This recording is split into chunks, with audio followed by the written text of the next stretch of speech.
Hello and welcome to 360 Gamercast, episode 736 for Tuesday the 17th of June 2025. I'm your host Mark Webb, gamertag Pearson ID, Steam ID, Webby 360G, and joining me today is... It's too hot and I don't like it. Snick fights. No comment, Sensei Switch. Mate, I have to say, right, I think we need to have a competition on who's the hottest. I'm in a tiny little box room with the door closed because my kids are in bed, so I'm trying not to wake them up, and it is like a sauna in here. Have you guys got windows open? I've got a slight window open and a fan on the go. Nice. So I think I win. Yeah, Oh, you are definitely the hottest of us three, Webby. Yeah, and that's just in the looks department. Oh, I can't see you've had a haircut, so... I haven't actually. I've not had my hair cut. This is the problem, right? So I'm trying to grow my hair, because I've always had it short. Right? Yeah. So I'm trying to grow it out and have like a slick back Trump-style hairdo, but better. And, I mean, it's in that middly phase where it's just annoying and looks shit, so I'm just still trying to grow it out a bit more. But the thing is, when it's dry, because I've just put some water on it and brushed it back, when it's dry, I look like I'm come straight out of the 90s because it falls down into a middle parting just naturally, like a McDonald's on the front, like the front. Yeah, it just falls down to that. And I said to the missus, I don't know if I can grow my hair anymore. Oh, I was doing my head in. But yeah. Mine always goes curly when it goes too long. Oh, mine's really straight and fine. Just want to say hello to Off to Pace and Mr. Jelly in the Twitch chat. Hope you're doing well. Oh. And I just want to give a shout out to... Oh, what the hell's what's happened to my show notes? Just give me a second. Sorry, my show notes have gone skoo-whiff. And they're on a Google Doc somewhere. Yeah, I just found it. Right, so I want to give a shout out to the All Access patrons. Those are the patrons that spend £10 a month. And I've got a funny story about one of them. So, All Access patrons, John Smith and Philip Thompson. Hope you're doing well. And I had a third one this month called Neil Quigley. So I messaged him and I said, "Oh, thank you for subscribing." And he sent me a message back saying, "I have no idea who you are or how I subscribe to this Patreon. So I'm cancelling. I do apologise." Sorry, mate. Got name, mate. Yeah. Sarcasm, or is he serious? He was being dead serious. Yeah, he said it was recommended to him on Patreon, and he somehow subscribed by accident. I said, "Oh, I was all excited." I said, "I was really excited because you were my third All Access Patreon, and you didn't even know who I was." So I got quite upset. I like that. Yeah. So that's the fun story for the week. Anyway, well, we're back to normal now. Obviously, Darren's back off holiday. We talked last week. Nick's back from his week off as well. We discussed all of the Summer Games Fest stuff last week. There was a lot of games. So now we're back to normal, talking about what we've been playing and some of the news. And I'm looking forward to talking about some new games that have come out recently. But the thing I'm most interested in is not myself for a change. It's Darren, because Darren picked up a Switch 2 on launch. And I'm eager to hear about it, Darren. Yeah, well, I did briefly touch on it at the end of last week, didn't I? Yeah, go for it. Can I just tell my quick Switch 2 story? Of course, Nick. Because I can't talk about it very much. Because I'm getting one for my birthday next month. And yesterday, out with the parents for Father's Day and stuff, we went into a Smith's and they had one with, like, the normal one, not the Mario Kart bundle. Yeah. And my dad bought it for me. And he was like, "There you go, son." And he put it in my hands. And as I had it in my hands, and then my mother took it out of my hands and said, "You're not having it till your birthday." So I had it in my hands, and now I have no Switch. Oh. So... I bet you felt like you was like 12 again. Yeah, he just said, I was sitting there like grinning like a shit. I'm 40 next month and I've got a Nintendo Switch. And I'm like, and then it's gone. So I'll have to wait. Yeah, they have definitely upped their kind of supply game in the rest of the world. Like my brother still can't get hold of one in Japan. Like Really? I think it's still running off lotteries and stuff over there. Yeah, I like think where you're Amazon, entered into a draw to be able to buy them. Amazon have gone back to you can have one in a week or two if you pre-register again, like they did before you pre-ordered. Right. It's a weird launch how they've done it. It's just like normally they just sell out everything and don't bring nothing out for 2 months, don't they? But Well, that's it. Yeah, they'll just normally you'd expect them to have like an initial wave, and then you get like 1 to almost 2 months of like nothing, and then you get like a stock refresh coming, and everyone goes mental again. Well, it was weird because launch day, I was saying in the chat in our WhatsApp group, but I was like, oh look, they're still in stock on Amazon and in Argos, etc. Yeah, that's why surprising. I got one. Not many people knew they were out. They didn't advertise it as much as they would normally, did they? I don't know, mate. When I was watching the F1 yesterday, there was loads of Switch 2 and Mario Kart adverts. No, I meant like months in advance, if you know what I meant. It's like it's out now. I can't remember seeing many before. It's coming sort of like things. I mean, after it came out, I ended up with a load of adverts on my YouTube. Yeah, I've got loads of them. But if anyone does struggle, and it's a decent app. You could get on Android and iOS the Hot Stock app. Yes. But basically, if you put it on there, it doesn't cost anything. If you want the Switch to whichever, like turn notifications on, and they'll tell you when it's in stock and at different shops as well. So that's how I got my Series X when they were really struggling, like peak COVID time. So if anyone like really desperately trying to get one, just download that app and you'll see. And it also tells you when they were last in stock, but a lot of them was in stock for 5 minutes and completely out of stock again. Right. So, but people who can't get one will just have to listen to people talk about it on podcasts, won't we? Or watch some YouTube videos, I guess. Well, I was trying to get Switch to talk more about it, but you said. But yeah, I wasn't actually going to pick one up on launch because obviously I had a pre-order down, which was changed on Shop 2 to the Mario Kart digital bundle and the Piranha Plant freaking camera and some other bollocks that I had no interest in. I think it was like an extra pair of Joy-Cons. And I was just like, no, I don't want that bundle. And I didn't select that bundle. I just selected for a Switch and it wouldn't let me change it or anything. So I just cancelled it. And I thought, you know what, stuff it. I'll just pick one up later down the line. And then as you do, like it was a couple of days after I got back off holiday. And you were in the chat and you was like, oh, they're still in stock in Argos. And I was like, oh, no. Quickly look at the old click and collect in my area. Yep, there's one just up the road. Can I buy it? I think Shop 2 are known for that, though. I think Game as well. Like, you pre-order it, and then a week or two before you're supposed to pay and get it, they just try to chuck big bundles at you and say you have to buy it. Yeah, it's a way of them sort of like shifting a bit more thing, isn't it, with the demand? But yeah, I saw them. I did check all of them first. I just didn't, because I knew I was going to get one for my birthday. I was like, but do I buy it now and try not to buy it? Not to play it. I couldn't have done it. Yeah, so I did check most of the other online places, and they were still out of stock or on back order. And I was just like, no, screw it. I'll just go and pick it up now then, if that's the case. Nothing like a bit of that new shiny. Nice, mate. And regardless of what system you get or whether it's any sort of technology, you always get that little bit of when you open it up.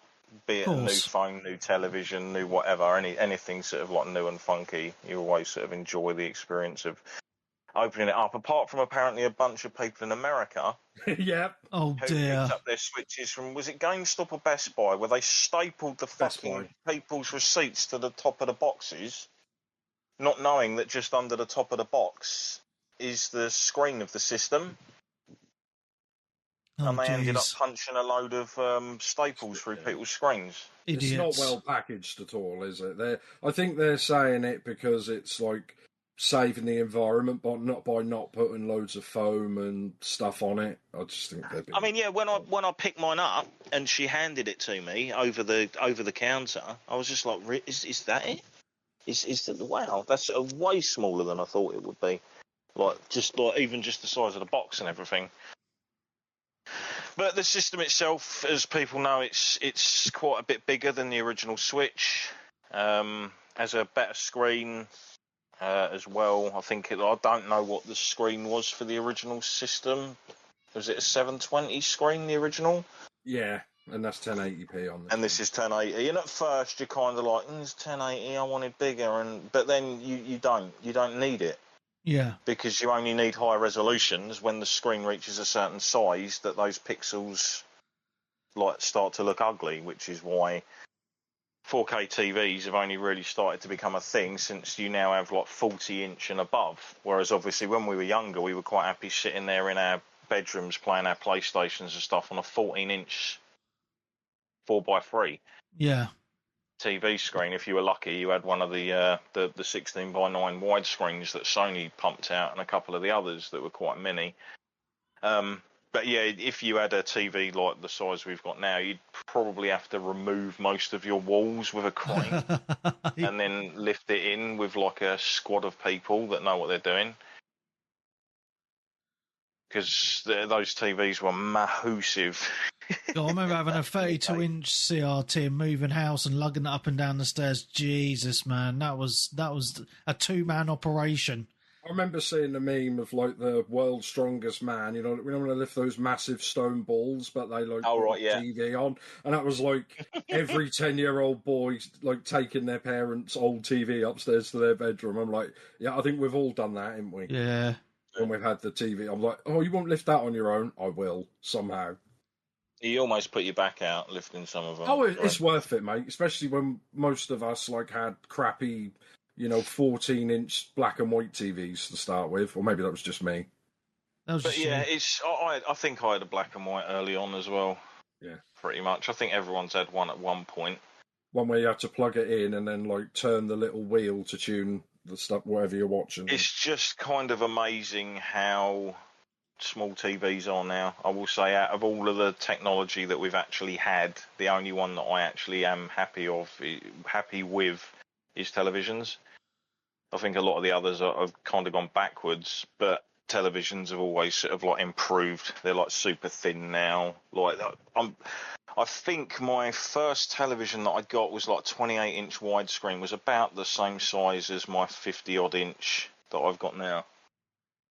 Yeah, they're so thin now, but I think the problem with new stuff is, I've made this mistake with a couple of tellies, Samsungs. I've had two Samsungs. You let the kids get near them. Well, that, but I've not bought. I've purchased lower end of the scale, and they just don't last as long. I've had my current 4K 65-inch since 2020, so 5 years. But keep an eye on that. That's on fucking Suicide Watch, mate. Well, because it's got last about 5 years. Well, no, it's got light bleed in the bottom right hand corner. Yeah, it's just every you don't notice it though when you're watching TV shows or films, which is really weird. I only notice it when I'm playing the Xbox, and it's only with certain light. Yeah, if you've got a black border or something along the top and bottom. No, it's not black. It's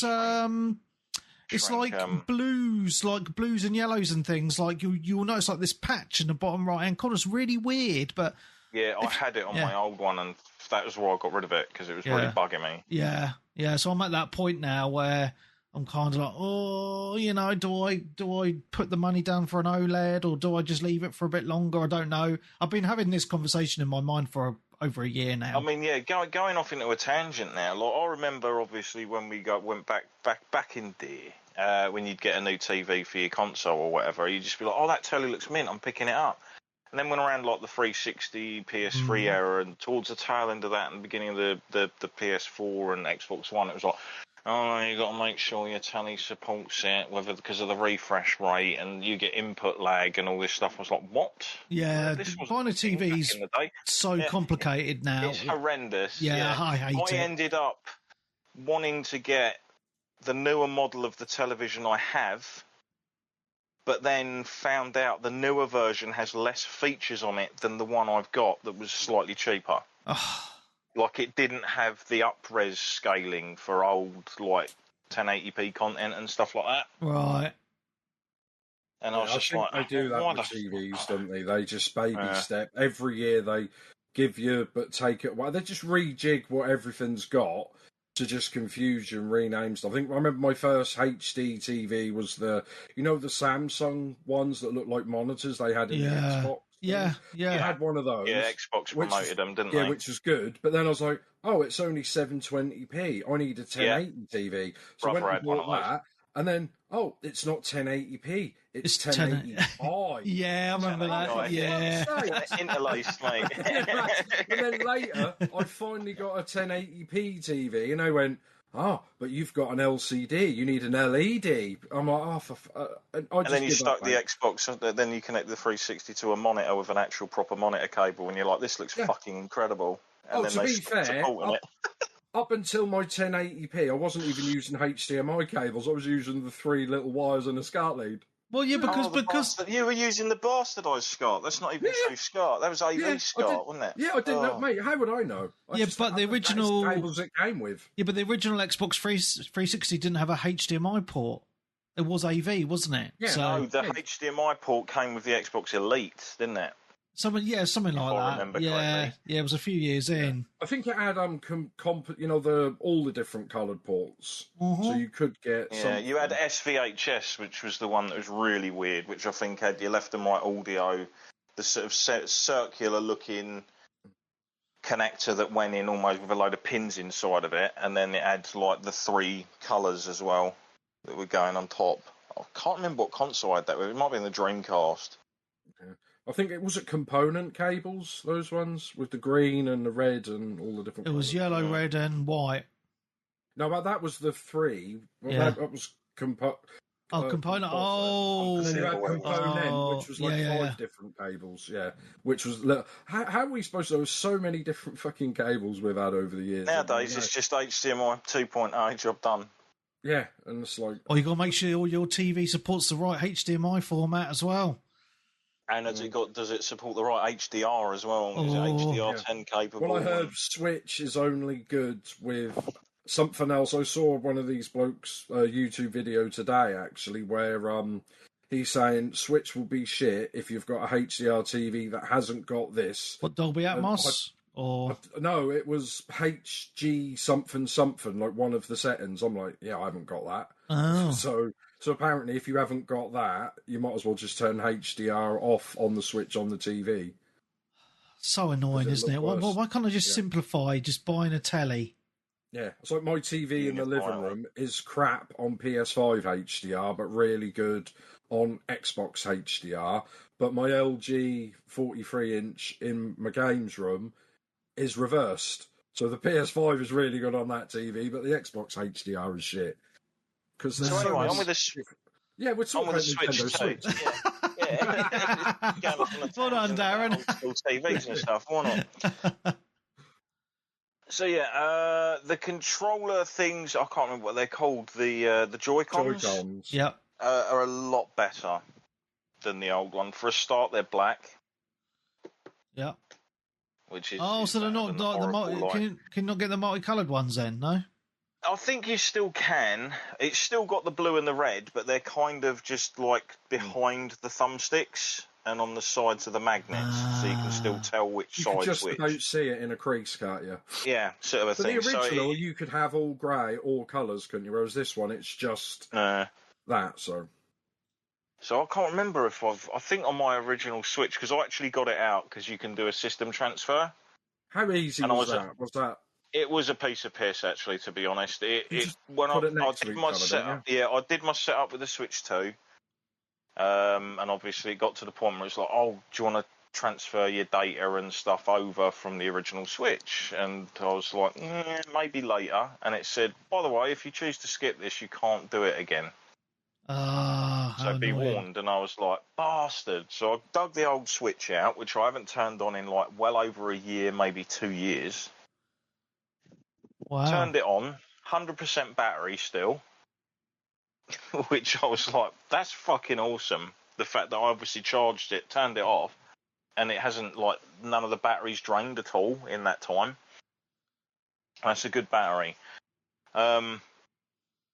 basically had to do a system update because there was obviously no option on there for the Switch 2 transfer, because obviously back when that was done, the original, because I don't have the OLED model, it's just the other one. I think it's just like the OG. Oh, yeah. So then sort of sat there, did the update, and then it just basically said, yeah, select this on the system, went down to it, did the transfer thing, and it was just basically like, connect it to the same Wi-Fi that your system's Switch 2's connected to, and then just place it next to it, or near it, so it can obviously just talk to each other. And that was it. It just started copying it across. Oh, that's fantastic. Buttons. So it was like fairly easy. Can you still use the old one at the same time? Like, if you know what I mean. While it's transferring or after? No, after you finish. Yeah, I think you can, but I think the save games that are moved across might have been literally moved across. Oh, because when I get mine, I'll copy everything over and I'll let the girlfriend use the old one. But obviously, I don't. If I move her save, she'll get very mad. I'm not sure because I haven't gone back and tried it out. Maybe this week, have a look for me, just a sec. Yeah, but the screen's nice. Like it's nice and chunky. It's definitely big enough. I don't know whether I'd want a handheld with a screen bigger, to be honest. Right. Because it's kind of getting to the point where you're like, fucking hell, this feels like I'm a 5-year-old again, holding an Atari Lynx. Well, it's not really a handheld, is it? Like a portable device, shall I say, when they get too big. Mm. Yeah, like if you remember what it felt like holding a Lynx when you was a kid, like it's basically almost to that point again. Or a Game like, Gear with all those double A's. True that. Didn't it take 6, or was that the Lynx took 6? I think one of them might have even taken 8. Could have been 8. I think the TurboGrafx handheld as well, that took about 6 or 8 batteries. It's ridiculous. But also, when it comes to the battery life, it does seem a bit of a sappage with the Switch 2. I'm pretty much sure that if I was to play a certain game on it, I would probably get 2 hours play before needing to charge it. Okay. But then I did look online, and they went, actually, that's kind of all right, because if you play it on the Steam Deck, it lasts about an hour and a half. I was like, oh, fair enough. So yeah, the magnetic sort of fasteners that the actual system has for the Joy-Cons are fantastic. I love those. You just literally bring it pretty close to it, and it just snaps in. That's it. And like there's not even much tension if you grip them and then try bending. Okay, that's because that's something I was worried about. Yeah, the old one, it had quite a bit of tension on it, didn't it? When you was like moving back and because you just slid them into those grooves. Yeah. But on this one, it feels way more robust. Oh, and that's then there's good. a little trigger button on the back that you just hold down and then just slowly peel it away, and Brilliant. that's it. It just comes off. And then when you snap them back in, you see the little edge on the edges of the screen, the little slots going into the side, like with the colours. Okay. It's kind of cool in that sense. I know a lot of people are kind of like, it's not really an upgrade, it's not really that great, because it's the exact same front end. Okay, yeah. It literally is exactly the same. Like, there's no change whatsoever to the actual dashboard of the front end. You still can't. This is one of the things that actually baffles me. You can take screenshots with the system, can't you? I think you could with the original. Yeah. There's no option to set those screenshots as the background or anything for your home screen. Oh, that's a bit. And I don't get that. Yeah. I literally don't get that. That's weird. I don't think you've ever been able to set a background on the Switch. No, I don't think you have. I mean, I found out today how to change it to dark, because I always had it on white, and I thought that would probably, having it on dark will save a bit of battery life when I'm on just that front end. So yeah, the jaw things feel great. I will say, when you click them into the old dog ear thing, so just like the original Switch, you get like a little plastic thing that sort of like acts as like a controller handle. And then you click the two things into either side of it, and you get like a mini control pad. Yeah, I think they called it like the dog bone controller. Yeah, That was because one it of the- looks like a dog, doesn't it? It's like with the floppy like ears. dog ears, yeah, like Yeah, yeah. I've heard it's So, well, shit compared to it's yeah. The one on the original Switch was slightly better because you literally slid your Joy-Cons into it, and it held them in place, and like the rounded part of it was flush to the front of the Joy-Cons, because obviously they went into a hole, whereas this, it's just open and you just clip them in on either side. Yeah. I've heard that they basically put these little wing bits on the bottom, and when you try to hold it, it just digs into the palm of your hand like at a weird angle. Yeah, no, I don't have that issue. I just have the issue of it just feels too small. Everything's too small and close together. I mean, you Like could I'm buy a used to pro my controller controllers. if Yeah, you I'm could gonna find have one. to because They're sold there's out just certain everywhere again. games. Yeah, there's just certain games that it just doesn't feel fantastic using. It feels like your like I say, the thumbsticks are too close, and you just want to actually feel more of a controller. Like they're perfectly fine for when you're in handheld and stuff, but Yeah. when you're trying to actually game with it on the telly, I mean, I think doesn't only cut it in my maybe opinion. 2 or 3 times in the 7-8 years, because I got it the Christmas the year it came out, 2017.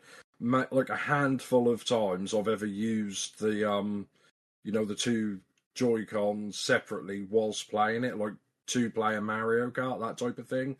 Oh It's right, yeah. just because they're just too small, aren't they, to be used? I mean, I assume for kids they're fine, but for grown-up hands, I just think that even the newer ones are probably too small, aren't they? Mm. I don't know, man. Sorry, I had to run off quickly while you No, were it's cool. talking. I was desperate for a toilet, but like I think because I don't really use the Joy Cons on the Switch. I always use the Pro controller. Did you pick up the Pro controller too with it at all? No, I haven't yet. If you've got the original Pro controller, that will work. Oh, okay. Well, that's fine then. Oh, that's And good. to be honest, I prefer the look of the original one because the new one's got like this grey buttons and stuff along the top part, hasn't it? To kind of set it aside, but it doesn't fit with the rest of the aesthetic of the system. Right. Okay. Yeah, It would have it's been like better if different. it was like blue and orange instead of just grey. Yeah, it kind of looks like PS4 controllers where they'd have a different shade of colour on the bottom to the top. Right. It's weird, but they're sold out everywhere at the moment. So, and they're bloody expensive at 75 quid, but it's Oh, they're getting 75. I universal. thought they were like 90, unless that was the dollar's price. Yeah, 75 quid. I mean, I know someone who's got one, and the two and three people I know who's got one like through Facebook, but in real life, it said it's one of the best controllers they've ever had, and he said it's better than like the Elite 2 Xbox controller, and he's got the the really expensive £200 PS5 one. Wow. Oh, He just right, said yeah. it feels better than that. It's like they said they've done something with the plastic, so it feels really nice. So it's like got that rubbery texture, but it's not rubber, if you know what I mean. A bit And the like, sticks yeah, are there really was nice. sort of like if you've got obviously like I will say that is one of the cool things about the Xbox One controllers. You've got that slightly rough kind of texture, haven't you, on the back? Yeah. Yeah. I'm just running my fingers across it now. It's kind of pleasant. So yeah, the other thing that's kind of weird, I don't remember if this was true with the original Switch as well, but when you're playing the system in docked mode, Yeah. there is a slight, and I mean slight, border around the screen of the TV. Oh, right. Okay. Almost like it mimics the border around the screen of the actual system, because it's not literally straight to the edge, is it? Yeah. The thing. It's literally like, I don't know, like a centimetre, a couple of centimetres maybe. It's like not Oh. much at all. But I was just like, oh, that's kind of weird. I've only just noticed that. Is that the just the home screen, all the games as well? That's the game when you're playing it. They're just in docked in general. It doesn't fit completely to the screen. There is a very small border around the edge. Not enough to sort of bug me, but it was just like, oh, didn't notice that. And then again, I might be able to piss around in settings and change that or something. I don't know. Okay. There's probably something somewhere, isn't there? Yeah. So yeah, I picked up. I have 4 games for the system. Yep. Shall I talk about all the games before we sort of go into the different ones, or just talk about the ones sort of separately as we're going round? I mean, I'm just quite interested just to hear about the Switch and all the games you've been playing, Darren, to be honest, because it's a brand new system that's just come out. People are interested. Not many people have picked it up, as far as I'm aware, in the community. I know you've picked up... Which is weird, because the day it came out, most of my YouTube videos and stuff in the evening... Yeah. And stuff I was seeing like that night when it came out, and then the day after, and then the day after that, were people shitting on it, like complaining about it. Okay. Basically saying like, oh, it doesn't feel worth it, it's not really an upgrade. I mean, it may or may not be for someone who like used the Switch like religiously back in the day. Right. And they're jumping from one to the next and it feeling differently, where I just used to kind of use it at work, and mainly when I was doing night shift, and since I stopped doing night shift I didn't really play it. Yeah. Because there wasn't particularly any need, because it's just one of those things, right? You're sat at home, are you going to sit and play on your Switch, or are you generally going to be booting up your PS5 Pro or your Xbox or your PC or whatever, if you've got one of those? Yeah. You're generally going to be playing one of those if you've got the choice. Although there are exceptions with certain games where I was just kind of like, yeah, this is really good, I can see myself sort of like playing this and enjoying it docked and stuff, but I will need a better controller because it just feels a bit... But again, when you've got the things clipped into the old dog controller thing, they don't come off that easy either. They still feel robust. So also, like the magnetic sort of thing is one of the things I've been most impressed by. Oh, that's good. That and the fact they actually decided to have a stand on the back of the system itself. A decent one, you mean? Not a little tab that falls over every time you try and... No, this is actually like a full sort of like... can't remember what they're called, dual... It's like a big bracket that just comes out. And also, it's got like...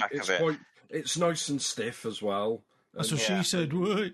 I knew you were going to say that, Webby. And there's like loads it's not like the other one. It was open and you just put it there. And if you're not careful, or if a dog walked past, the whole thing would just tip over and it'd break off. Whereas this one, I used to do what you did, where you just had the carry case and you can like double up one of the bits in that and use it as like a stand. Yeah, you fold the case bit open. Yeah. I mean, I just hardly doing that. I just used my Switch like a Game Boy for about 3 years, and then I haven't used it portably at all. But yeah, so I've just noticed, because I remember this when I started streaming, there is a setting in the Switch, like you go in System, TV settings, adjust screen size, and that put the little arrows in all 4 corners, and then you can... right. I might do that when we're recording a bit. There is that. I remember doing that when I had to stream, so there is... Right, yeah, because I probably haven't set that up right. I just put the dock in and off I went, kind of thing from there. So that's cool. That will help that. As far as the games go, I got Mario Kart. Was the first game I got. That's the only game. And again, like there was a lot of people that were like, "Oh, it's got no games," and the usual thing. And I'm like, "Hold on a minute, you've just said it's got no games, but yet one of the games coming out for it is one of the biggest selling games of all time." Or a sequel to one of the biggest selling games of all time, and no doubt this will be one of their biggest selling games of all time as well, because it just generally is when it comes to Mario Kart. Yeah. Which is the Mario Kart World, which is basically, I think, if everyone was picking up a Switch, then I think most people are going to be picking up Mario World, and I think they've stated, haven't they, that it's been the fastest hardware launch of all time. Yeah, something like 3 million units in like 3 days or something, or 2 days. 3.5 million systems or something, isn't it, in a couple of days? And if everyone who's bought a system's got Mario World, and a load of them obviously had it bundled in, technically they can say that game's already surpassed 3 million copies. I mean, the guy at Smith's I spoke to today or yesterday because I was happy they didn't have the Mario Kart bundle, so I got it physical like you, so I didn't get the digital code. It's 40 quid more, but it's not my money. Who cares? But he said all the Switches they've sold. Obviously, the Mario Kart bundle comes with Mario Kart. He's only sold one Switch that did not a copy of Mario Kart, and they said that's because they'd already bought it. So only one person somewhere else. Yeah, they've already bought it. I think they said their console got cancelled, but the game didn't. Right. If you see what I mean? So yeah, so only one person didn't buy it because they already had it. So I wasn't surprised if that sold 3 million copies as well. So what's it like then, Darren? Because obviously it's a bit like Forza Horizon, isn't it? Where you can just drive around the world. No, it's basically like, this is the thing. There's a lot of people like, this is one of the games that's kind of been quite divisive. The Mario Kart stuff is still there. It's awesome. It's great. It's fun. It's highly unfair, as Mario Kart generally is. So the better you are at the game, generally, the more you're going to get fucked over by the AI, and it's RNG bullshit. Because when it's basically, Mario Kart is like a communism game. Like, that's why Dan loves it so much. You can't dominate the pack, because even if you're at the back, you get all the best power-ups, you get all the best abilities, and if you're up the front, you get fuck all, and you're constantly getting reds and blue shells and that thrown up your arse and getting fisted by invincibility and stuff. So that frustration can still be there, but it's beautiful, it's colourful, the characters are vibrant, all the kind of stuff you expect and want from a Nintendo game. Now, the open world, currently, I imagine they're probably going to add updates to it over time, like they did with, obviously, Mario Kart 8. At the moment, you just kind of drive around, sort of exploring, but there's not really anything that I've come across so far that's like the billboards in Burnout, or sort of things of that sort of like you can, I mean, one of the best things is you can go around and pick up sort of like power-ups that unlock new outfits for the characters. Okay, yeah. So just dotted around the world. Okay. Yeah. So they're not necessarily dotted around. You might have like a hot dog seller, and then you go up to him and he drops like a package on the floor and you pick it up, and then when you use it, it might be a power-up or it might be a new outfit. Right. Sort of a thing. But it's just generally fun exploring and going around the world and sort of like waving at other characters and having them sort of like little toads with backpacks going whoop, and waving and stuff. It's just kind of like heartwarming, alongside the aesthetic of you racing and being like, you cheating piece of shit, like while you're doing all the races and stuff. But it's, I will say, like, Mario Kart World is definitely one of those games that you should pick up if you have the system. And like I say, like, they supported Mario Kart 8 for like years and years. I mean, the fact that game started off as almost a failure on the Wii U, and then they sort of like ported it straight over and slapped it on the original Switch, and it became like a runaway massive success and like one of their biggest selling games ever. It was pretty obvious where they were going to go with a launch title, and it's kind of weird that they didn't hang off and launch the system like next month. Like, I do find that weird, because obviously you've got Donkey Kong, haven't you? Donkey Kong Rumble or whatever the hell it is coming out next month. Yeah, I think they did that with the Switch One, though. I'm pretty sure it was launched with Zelda, and then about 2-3 months later, Mario Kart came out as well. Pretty sure they did exact same thing. But it just makes more sense having like a fun arcadey party game, and then having a sort of like platformer single player.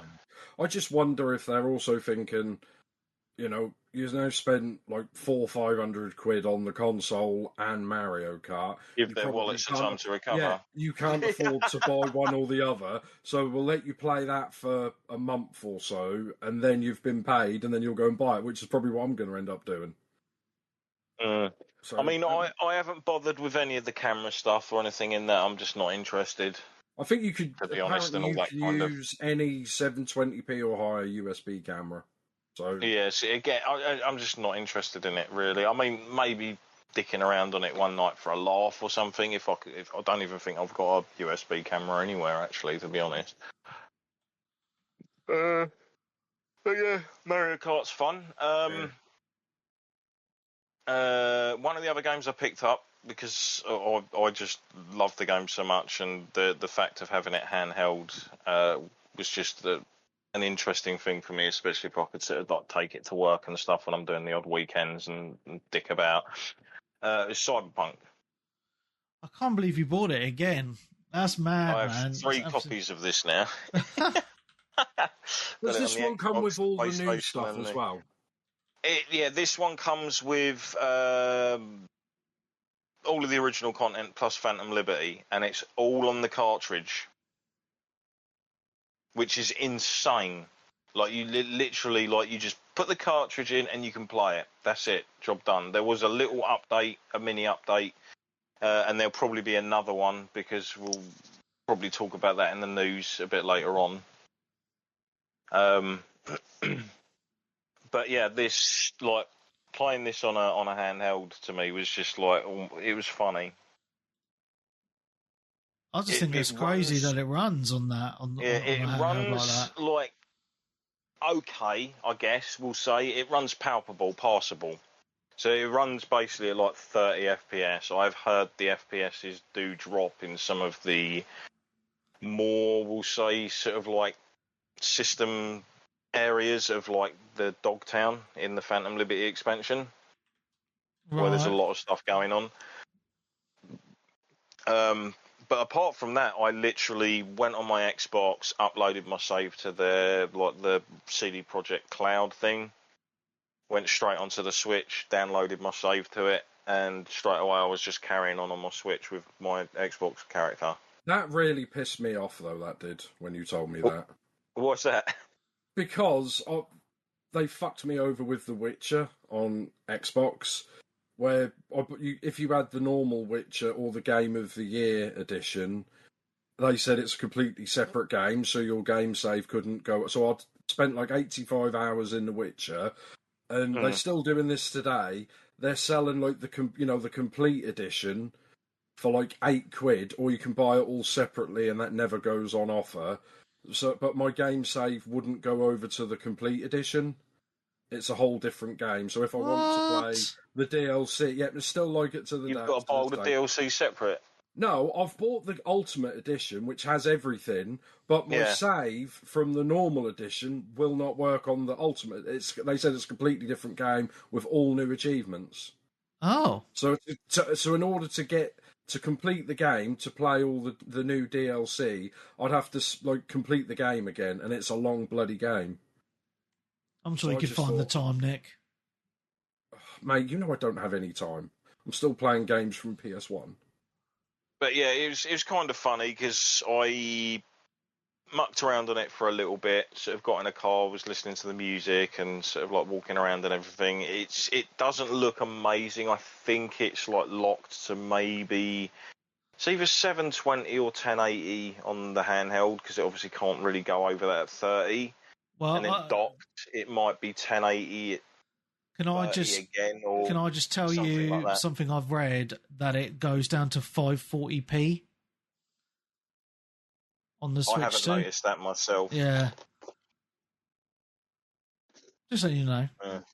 Yeah, I was going to say that might be in quality mode. If you're playing in quality mode, it does drop the resolution in quality mode. But if the console in your TV has like the upscales, are you really going to notice that much? You do. I played it docked earlier, and it. Oh, dock. I meant on the handheld. Would you really? Oh, on the handheld, no. Yeah, that's no. what I meant. I mean, it kind of, you're not going to get as much detail anyway with the handheld because the screen's not big enough, so you're not seeing your character up close. So whereas when you're playing the original game, you're reasonably close. You can see the texture of your character's clothes and all that kind of stuff. Like you're generally not going to be seeing that on the handheld edition or the iteration of it.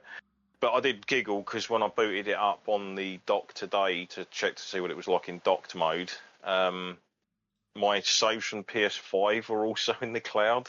because I linked that the other day when I was mucking around on that. Oh, So it's nice. just like That's I've good. got the save from my Xbox, the save from my PS5 version, and obviously I'm playing it on the Switch. So I think it just uploads naturally once you're linked your last save from the game to the cloud, so you can access it through either of any of the systems if you want to, Nice. which is nice.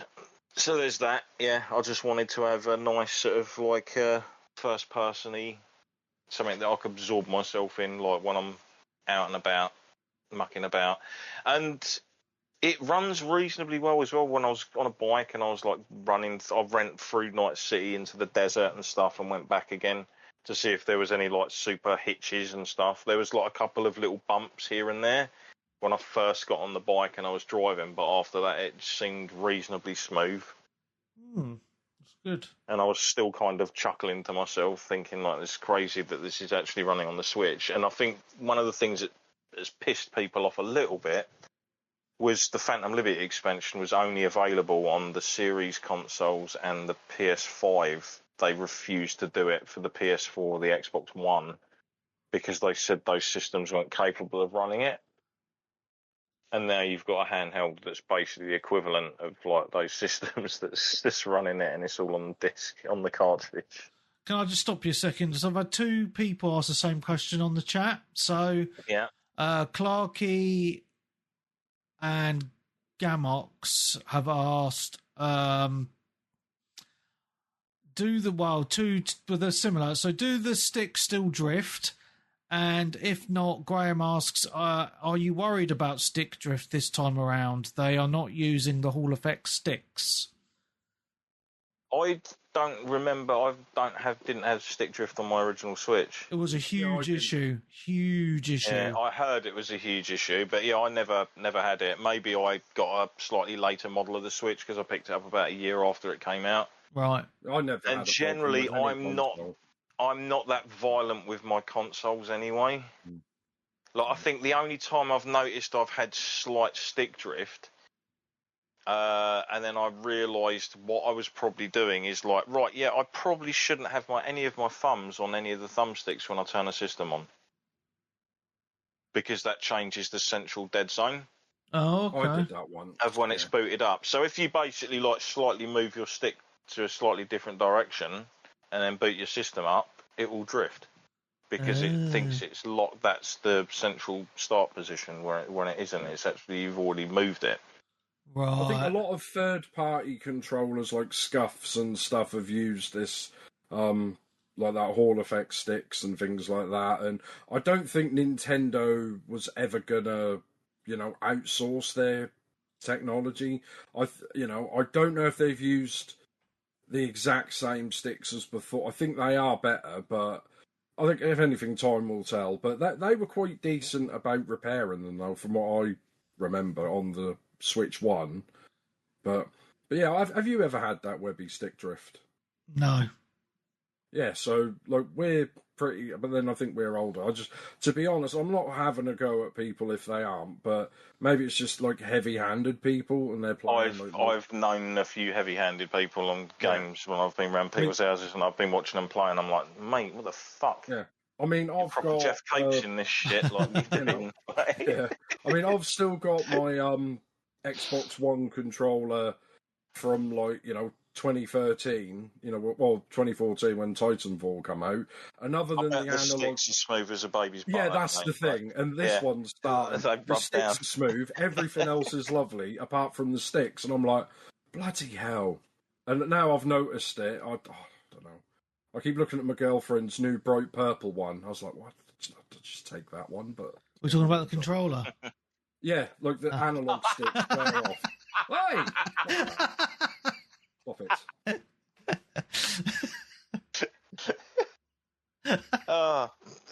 Anyway, moving on.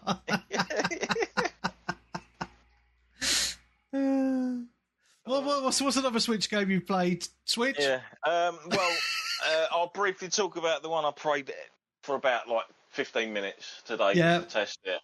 With Rune Factory, Guardians of Azuma or Azuma. Rune Factory, yeah. Yeah. So initially, this was a game that I saw advertised like about a year or two back. It's like from Marvelous. Okay, It's kind of like a Japanese. part hack and slash, part RPG, part sort of like, I think there's building and farming elements to it and stuff Okay. as well. You can choose one of two characters. It's like a male character or a female character, and it's about like a dragon deity and stuff. And I noticed, like, hang on, this is a Switch launch game, but I didn't even know this was coming to the Switch, and this was advertised for the other systems like years ago. What the fuck's going on? And then I looked, and there was still no release dates for the PlayStation versions of the game. So I looked it up, and the Switch was like, yeah, it's 4K and stuff in docked and that, and I was like, well, fuck it, I'll get that then. Nice.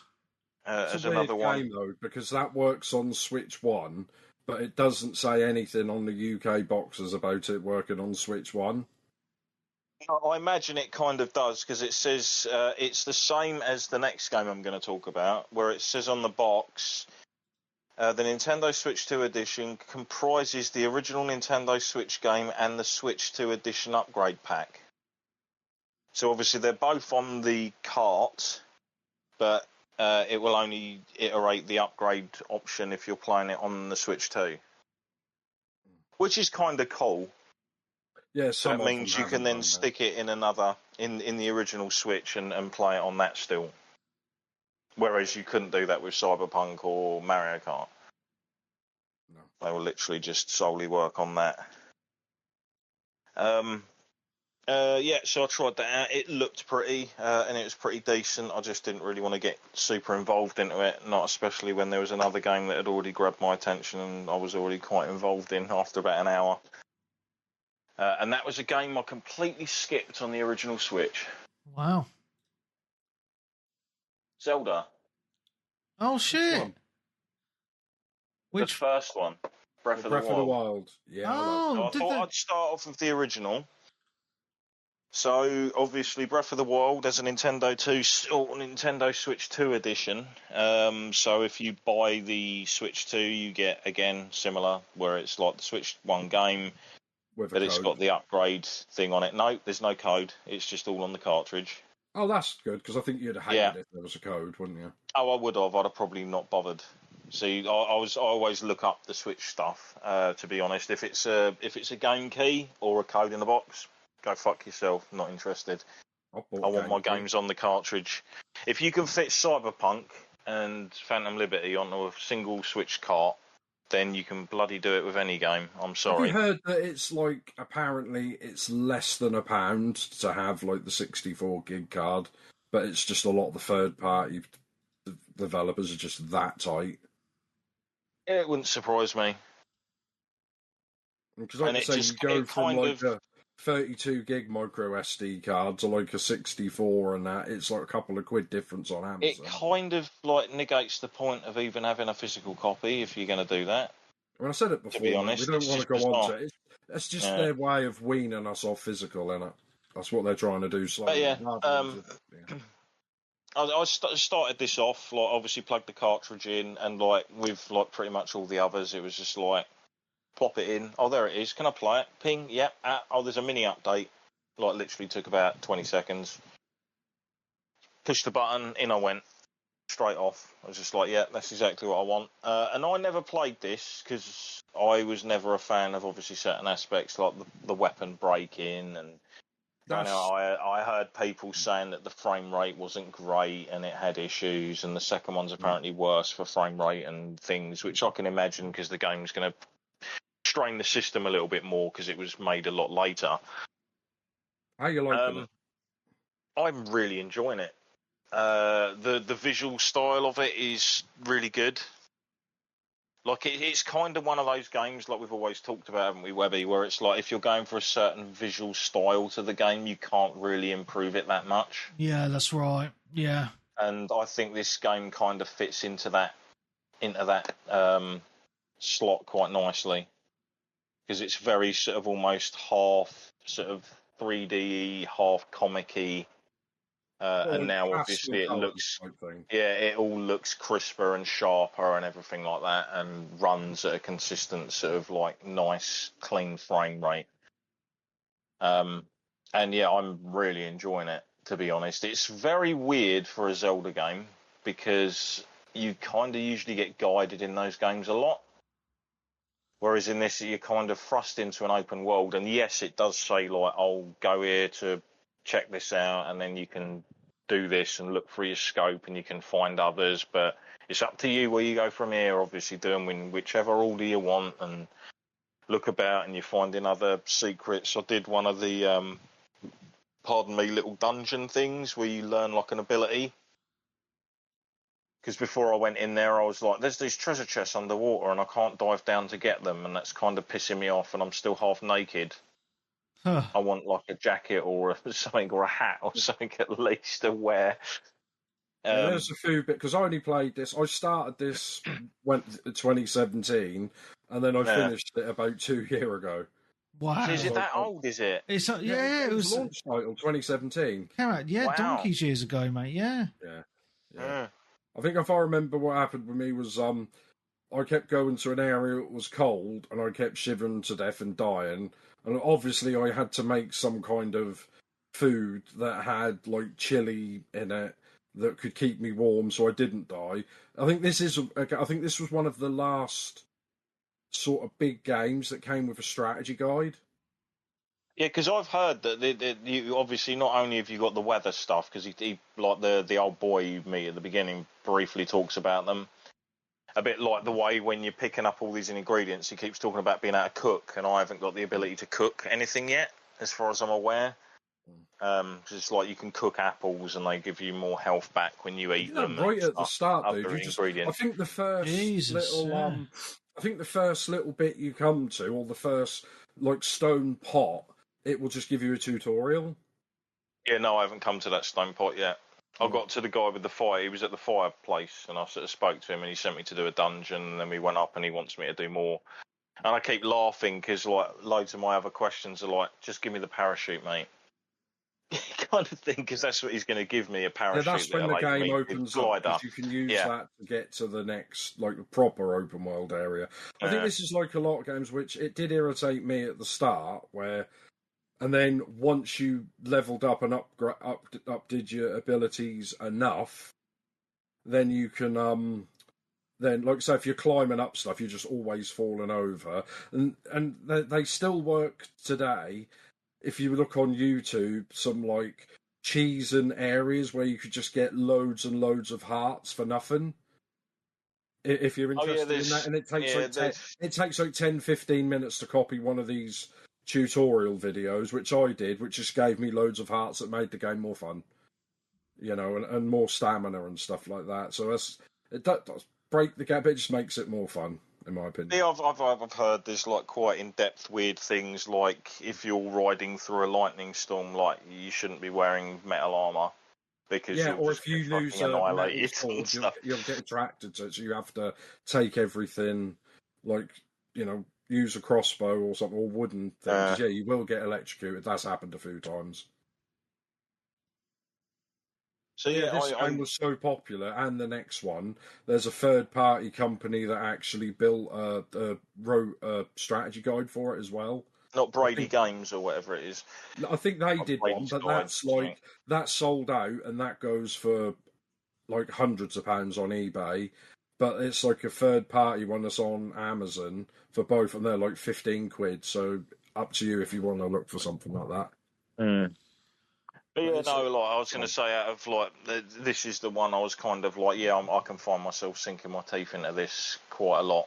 I can tell I sort of missed out on this when it first came around, but now I'm kind of getting a nice 4K 60 FPS HDR kind of iteration of that. Oh, you did notice the slowdown in this. And the Tears of the Kingdom was worse because they made it, even though it's the same area, they pushed it. You got the building and stuff, haven't you? And you can go higher into the sky and stuff with it, can't you? And other bits. But yeah, I almost got them both together, but I thought, you know what, I'll start off with this one just in case it doesn't click with me. Then I haven't wasted my money on the sequel. But I'm kind of interested because you feel like I'm guessing how this game is done is you're coming into a game after shit's already gone down. Because I've gone through areas that look absolutely devastated by like a big battle, and there's loads of like these big enemies that are all like dead in that zone and like rotten and overgrown and stuff. And I'm guessing these are some of the things from some of the Warriors games that talk about like the prequel era of it, like the Age of Calamity or whatever the hell it is and stuff. It's a pity they're not getting an upgrade, and it's a shame that the other Mario game isn't. But they might do that a bit later on, I reckon. What was the Mario game on the Switch? Because I didn't buy that either. Odyssey, that's the one that got the free upgrade. Odyssey, yeah. Oh, Odyssey got a free upgrade, did it? Yeah, and I'm hearing conflicting, but apparently Galaxy is part of the, or Sunshine as part of the 3 set that you can't buy anymore. We could buy I'd rather have because I don't own Odyssey, but I'd rather have the upgrade and the game on the cartridge rather than having to install it. Because obviously you have like minuscule memory on these systems, don't you? And it's like you're kind of looking at it, and it's like not taking up hardly anything because your game's all on the cartridge. 256. Did you buy a memory card for it as well? No. Yeah, I haven't. Yeah, I think 256 should be enough for a little while at least. I mean, I bought like the smallest one for the Vita, which I can't remember what size that was. I think 16 gig or 18. And I never even got halfway through it because I never used to buy any digital games. So I just had all my games on the cartridges, and I'll just play them like that. Yeah, but that was just for your game saves or digital. It didn't. You played the games off the cartridges. You didn't have to install anything. So yeah, it just makes a change, like having like this system now where I can buy a game. It almost feels slightly old school with a lot of the games where I can just literally, I'll buy it. It's on the cartridge. I'll plug it in and I'll play it. I don't have to install it to my system for like 15 to 20 minutes or longer. Like, I dread to think how long it would have taken to install something like Cyberpunk. But yeah, you don't have to. You just plug it in and off you go. But I will say, if you're into Cyberpunk and you actually want to play it, generally buy it for one of the other systems because you're not getting the best version at all. You're just getting like a kind of a good enough version, but compared to the other ones, it's kind of night and day in the difference. So yeah, I think that's enough of the Switch talk. That's all I've really got to talk about. I'm glad, mate. No, hardware sounds really good, mate, and some of the games and that. Yeah, I don't get what all the sort of like the poo-pooing was when it sort of came out. Whether it was people that were kind of, I don't know, upset or they just didn't think that it was a big fucking upgrade or something. Yeah, looking at it, Switch, there isn't a Switch 2 version of Odyssey, but it's a free. You don't pay for it. It's just a update on the Switch, so you don't even have to pay anything. It's just a free update. So I'll wait and see if they do one. I mean, there's. I haven't tried out any of the back compat games, which is interesting. I've heard Bayonetta 3 runs way better on the Switch 2, but the cutscenes are still horrendous, like frame rate wise. I think it depends on the game. Some games had like frame rate that could go to whatever, but some of them didn't. But plus it's emulation, it's not hard. This is the first time Nintendo have used an emulation instead of just having the hardware in there. I mean, it was interesting when I was going through, obviously, like the Switch games that I did have, and sort of like smiling to myself and thinking, like, no, the Switch had some really good sort of games and some pretty good, like, what do you call them, exclusives and stuff, like Astral Chain. Yeah, I've got that. I've got so many. And Marvel Ultimate Alliance 3 and stuff, and obviously I've got like Galgun and stuff. I don't think that'll have a massive upgrade. It'd be interesting to see what Xenoblade Chronicles 2 is like. Although I could see maybe that further down the line getting an upgrade because that was a hugely popular game. So I can kind of see them maybe thinking, yeah, we could do a Switch 2 version of this, up the res, I think the newest bundling the Xenoblade. expansions and the DLC, So I and think the job done. newest Xenoblade had like a hidden Switch 2 setting, like in the code or something, but they haven't done anything with it yet. Yeah, no, it's kind of one of those games that everyone's always raved about, but I know that game's censored. Like, it's still censored from the original Japanese version that came out years ago, and until they bring out an uncensored version, I'm not interested.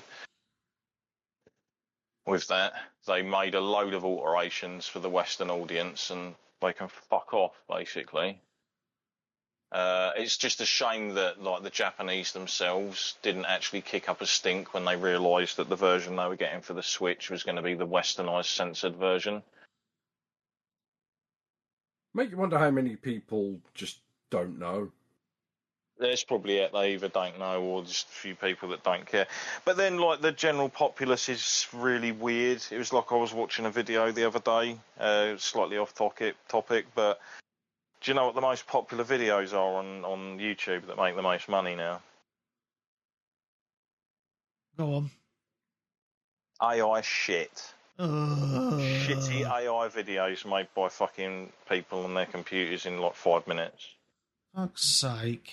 They earn millions and millions and millions of views, like multiple times more than actual real people's videos. Jesus. And this is the way we're going as a society. So yeah, look forward to all the shit that we get flooded with over the years to come. Thankfully, because it's YouTube, you actually get a chance, but obviously not everyone has those same standards, mate, and obviously loads of the younger generation, we shall say, are just watching all this complete shite. Yeah. And obviously that's where the money is, so you're probably going to get more people in the future being like, yeah, we'll just do more of that then. Yeah. So yeah, time for someone else to talk about some games, I think. All right. Let me talk about something, and you're probably going to want to talk about this as well, actually. Let me get into it. So last week, I played the Stellar Blade demo on the PC on Steam. And I actually picked it up yesterday because CD keys is always a lot better for the pricing than anywhere else. And I'm really enjoying it. Firstly, I just want to say that they've done a fantastic job of getting it Steam Deck verified as well. It's flawless. It is smooth as butter, mate. It is brilliant, and it looks really, really good as well on the Steam Deck screen. I don't have an OLED. I've got the original Steam Deck, and it looks fantastic, mate. Absolutely fantastic. How have you made it? Well, on the Steam Deck, not, because putting mods on that is pretty tough, but on the PC, quite so. I've actually seen a lot of the mods basically just stuff ripped out of other games. Like there's first descendant outfits and stuff, and I was just like, not really interested in that anyway, so not really missing out. Some quite good stuff, but I got the Ultimate Edition, or whatever the fuck it's called, so it come with a load of extra outfits and that anyway. And the ones like the black and gold and all that, yeah, and the DLCs and stuff. Yeah, so it's got the crossover, it's got the near and what's the other one? Nikkei. Yeah, so I've not actually got to that yet. I don't know when those unlock. But the stuff that it comes with is really nice. Like the outfits are really good anyway. So yeah, there's loads of them. Maybe. Yeah, yeah. There was loads of them like in the original game anyway, and I was kind of like, you know what? Out of all the modded outfits I've seen for this game so far, the actual outfits that are in the game look better, and they're good enough, to be honest. They're risque enough, and yeah, they do the job. Yeah. Yes. So, Webby, I've been playing this as well on PS5 this week. Oh, brilliant! Okay. Who, me? No, I haven't. No, I have. All right. Yeah. No, but aside from that side of the game, it's actually what I'm finding about it, and this is what I wanted to talk to you about, Darren, before I talk about how good the graphics are. They look fantastic, by the way. is I remember when you bought it at launch and you complained about the combat. The gameplay in it is not very good. Like, just flat out, the game isn't very good gameplay-wise. It just isn't. I don't know why you think that, because I quite like the mechanics on it, because there's quite... You've got the dodge mechanics, you've got the blocking, you've got the perfect blocks where you do the counters, and you've got these other type of counters where you've got to press like up or down and B, and she like jumps over and does another hit. So it's quite like that first boss on top of the car park. You know, that was actually kind of reminded me of an easier kind of Dark Souls in a way, because like he had a set move set. Worse combat. I like the combat. It's just I don't know why. Slightly off. It's slightly off. It's not tight enough. Like, I've played. Obviously, this is the thing. The Platinum games obviously have got like some of the best action combat going, like Nier, which this game is heavily sort of like inspired by and stuff. Had really nice, really good, fluid, fun combat, and this game has to a part. The parrying and stuff is slightly off, and it's hard to understand that unless you've been playing stuff like Lies of P, where the combat is just so fucking tight, and when you do something, it actually works properly. It could be a mixture between that or the fact that a lot of the enemies you kind of fight in this game are really annoying to fight, just not fun to fight enemies. I know what you mean. Really annoying whippy attacks, and like when you get to like a desert area later on, you're just going to end up with enemies that are like just feel super tanky, super annoying. Tunnel under the ground, dive out, jump on you. That's the part of it that I don't like. The other part I don't like is the platforming. The platforming in the game is shit because it's not a platform game. But yeah, it wants you to do a bunch of platforming in it for some reason, because I guess every third-person action game has to have some sort of platforming in it. And I found that annoying. I've heard that they've now actually added options to the game that make the platforming slightly better.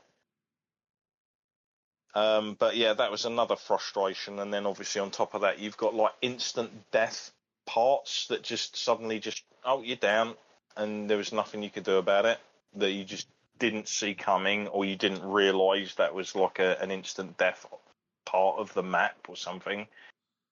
Or it's like, I wonder what's over there. Oh, I'm now sinking into the map. Can I get... No, you're dead. Oh, fucking great. Thanks for that game. Like, it just felt cheap, and it kind of soured everything else, because visually the game is stunning. Like, it looks even way better on the Pro, and I imagine that the PC version's basically that plus a little extra. Yeah. You've got an amazing soundtrack, but I just found myself really disliking the gameplay to the point where I got about 2/3 of the way through the game and just never went back to it because it just frustrated the shit out of me. That's weird, because like a lot of the reviews are glowing. D-Twin just finished it in the community, and he was telling me last week that's one of the best games he's played for quite a long while. So there seems to be a few conflicting opinions on this game. I mean, so far... This game wasn't even in my honourable mentions for Game of the Year last year. And you'd have thought this game is right up my wheelhouse. But it just did so much to piss me off rather than actually please me that I was just like, oh, fucking hell. See, well, what I'm quite liking about it, I mean, I'm early on in the game compared to how far you got. You know, I've not got to that sand area, I'm still in that city type area.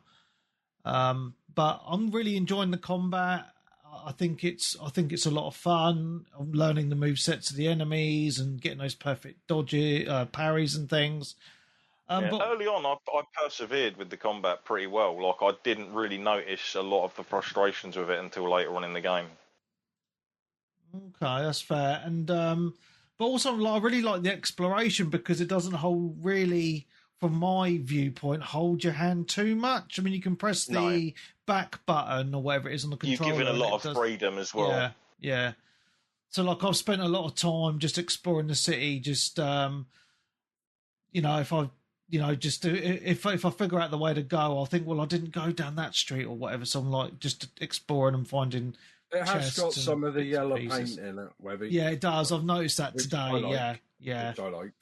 Yeah. But I'll tell you what I mean, like, to complain this. You know how when you play Call of Duty, the guns just feel, meaty, weighty to them? That's not how this feels. It's still okay.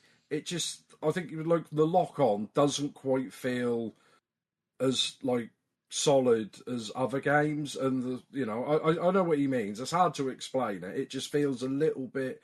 If all the guns and everything in Call of Duty are really meaty and tight, these are just a little bit... This is more of a Battlefield feeling than a Call of Duty feeling, shooting. So, I'm Good enough, but wondering just if not- there's what the difference is between the console and PC versions. Like if that's making any difference at all with obviously with the higher frame rates that I can achieve on PC and stuff like that. Like if I'm getting a different experience, a feeling with the game, I don't know. It could be something to do Plus, with they've it. had 18 months or a year and a half of updates and patches, so maybe they've actually fixed all that. So maybe you go back to it if you get bored and just, it feels nice now. Because so many On the games have had PlayStation. that now. Yeah. So many games. Because I remember what I'm playing now feels better than the demo I played last year. Yeah. I was actually like really pleased with the demo when I played it. To be honest, Yeah, I was. like, I'm just saying in the it day. plays better than the demo. At the minute, so I'm early on. I've only played about 3 hours, maybe, and I'm really enjoying it. So I can't really find much fault with it because I really like the combat. I like the different systems to say the dodging and the parrying, etc. The exploration that in that city area which I'm in at the minute is really enjoyable, and the graphics are just absolutely stunning. So it's kind of like Near. It does feel a lot like Near to me, and Near Automata I really enjoyed that as well. So, so at the minute, I think it's great. And do you like how this is 3 times more popular than any PlayStation exclusive that's come to PC now? I wonder why. It's because most of them, I think, because obviously like they've announced that the game sold like just over 1 million copies or something in 3 days, which is pretty impressive considering. I think they've sold just over 2 point something million on the PS5. But I know a lot of people have double dipped that had it on the PS5. And obviously, it's kind of in a game genre that used to be like half a dozen on console, but no one makes anymore. Right. So I think that's also helped the popularity, and the fact that the people that used to buy these and play these games on console back in the day have all probably gone to fucking PC by now. Because they're sick of the same bollocks that consoles keep churning out, so they wanted to up their palette.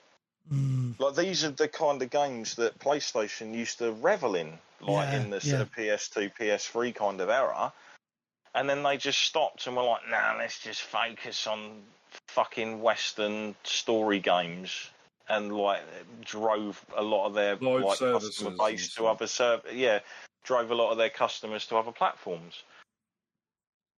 I just think it's And obviously they've now got game. the and the fact as well, I think as well, most of the people that played Ghost of Tsushima, God of War, and Last of Us Part 1 and stuff had already played those on the console. If they were into those, they already had them on the console, so there wasn't as much of a reason to buy them again on the PC. And again, you've got to think it's kind of different crowds for different games. Generally, it's almost like you're not going to sell a bucket of copies of a point-and-click strategy game on console. Yeah. Because those players are mainly on the PC. And also if you're after a third-person sort of story-based game, you're generally going to find more of those on console than on PC. The only ones that do well on PC aren't necessarily classed as such, and they're open world Soulsy games, or maybe your Assassin's Creed and stuff. They're not necessarily like a God of War or a Horizon Zero Dawn. Yeah, maybe. I just think you know, you're getting a full product. You know, you're getting a lot of content there. And obviously for us Steam users who have Steam Deck as well, you know, can get to play on handheld as well as on, you know, as well as on the big screen. You know, and it just amazes me just how well it runs, as I say, on that little device as well. I think that is really, really cool. So it kind of makes sense because it ran and looked great on the PS5, and then they did the PS5 Pro update, and it was kind of one of the showcase games for that. Yeah. Of what they could actually do, and then they added like a weird mode. It's kind of weird because there's like I think 4 or 5 visual modes you can have on the Pro. Oh, right. And one of them is like really fucking good, uses the PSSR, and it runs at like 60 and like looks fucking great. And then there's like another version where it doesn't look as great, but it only runs at 40 or something, and it's like their version of like the graphical mode or something, and it's like weird. Fuck. But yeah, I've heard a lot of journalists have been sort of getting slightly upset about the game's popularity again as well. Yeah, which I've been laughing at. It's just, you know, all the memes comparing it to Dragon Age and this is what sells and this doesn't and stuff like that. It's just the internet in general, isn't it? It's. I saw a recap video where they were talking about all the shit that happened last year as well, how they had a go at the developer. Right. And the same person's doing it now. I was like, people like that don't exist. And that is literally like a body scan of his wife, in it. Yeah, something. Eve. Yeah, it's his wife. Like a body scan, face scan. So it was just like, just let people enjoy playing with pretty characters. It's fine. Indeed. I mean, I'm expecting Gears of War next month or in August. They're going to like make everyone really skinny instead of big muscly dudes. Yeah. Which we don't want. Don't do that. No. Well, knowing Microsoft will make them all trans, wouldn't they? There we go. Anyway, but yeah, at least I mean, I'm glad to see that. Obviously, the fact that Sony backed this studio, and they're seeing the fact that it's actually paying off. I might even think that this was someone at Sony that might have been back then going, look, don't count these games out, don't cut off all of this audience, help this fund this, get behind the studio, we'll launch this game, we'll see how it does, and then that'll tell us like what the industry wants, because you still need to do stuff like of finding out what the industry technically wants, rather than just constantly following the same old two-step all the time. I mean, they've tried to emulate the two-step with all their live service stuff, and so far they've literally stumbled out the starting blocks. Yeah. And in the case of Marathon, they broke both their shins and their nose on the ground and the impact. Like, yeah, because I think traditionally, like the Sony releases on Steam have sold okay, but not amazing. This is just wiped to the floor to the with point all where of I'm them. like, why did they bother? Yeah. Whereas this is the first one where I'm like, oh, this one was actually kind of worth it. A bit like Helldivers, where that one was actually kind of worth you doing. Yeah. I mean, they've stated they're working on a sequel. Yeah, it's going to be a good many years, though, isn't it? Yeah. I don't know. They can, once they get the engine down, because obviously let's remember this is their first console game. Yeah. They literally just made mobile games and tinkered with some other bits and bobs before they actually did this. And there's been quite a few studios that sort of start tinkering, and all of a sudden they're like, right, cool, we've got our engine now. We know what we can get out of this. The more we fuck about with it and tinker with it, the more we can push it. Let's see where this can go. So it could even linger into the tail end of the PS5, beginning of the PS6 release. As a possibility. I mean, to be honest, it would be interesting if they did tie in probably more for Sony's sake into this PS6. Yeah. Well, but what I think what they should need to do is do a day and date release on PC as well. No, that will fuck the sales. Yeah, but I want it on day and date, and I don't want to buy it on console. It's obviously like a lot of people double dipped, and they wouldn't have double dipped. Yeah. So they would have got less sales. That's like what they do with Grand Theft Auto, isn't it? Mm. Yeah. Cool. Anyway, that's But we Stellar shall see. Blade, and all of us have mostly enjoyed it for the most part, I guess. But let's move on to a game that Nick's played. It's one of those things because of the prettiness of it that I have always got it sitting there and it's still installed. Yeah. And I have got the Nikkei thing on a wish list because I think it's only like £5 or £6 or something, isn't it? The DLC. They're like £8 each. Is that it? They're still quite cheap, aren't they? Yeah, but I think you get like about 7-8 hours. New outfits. Yeah. That's amazing when you consider you get like, what was it, like tons and tons of new outfits. Obviously, you said you've got like new content and other bits and bobs plus that all for £8. Meanwhile, you've got some games. Yeah. Meanwhile, you've got like some games that are charging like fucking £6 for an outfit for a character or something. It's like, COD is about 18-20 quid for one skin. And then you'll go onto their thing and they're like, oh, the outfits are on sale. And you're like, sweet. And you look over them and it's like 20% off. And it's like, that's hardly anything. There's still like 4 or 5 quid, dickhead. Like, they've been out for over a year as well, you twat. And you can also get those outfits if you buy the complete edition of the game on the other platforms. So isn't it about time you actually put that on sale properly? It's like the way that Final Fantasy VII Remake, you know, the Yuffie DLC. Oh, yeah. That's never been anything more than 25% off in a sale. Like, it's never gone below 25%. Yeah, because they're forcing you to buy the whole complete edition instead. Yeah, no. Things should go on sale. I mean, it was like today I went and got, like, I think there's sales on the thingy for, like, the Atelier Yumiya stuff. Because they announced...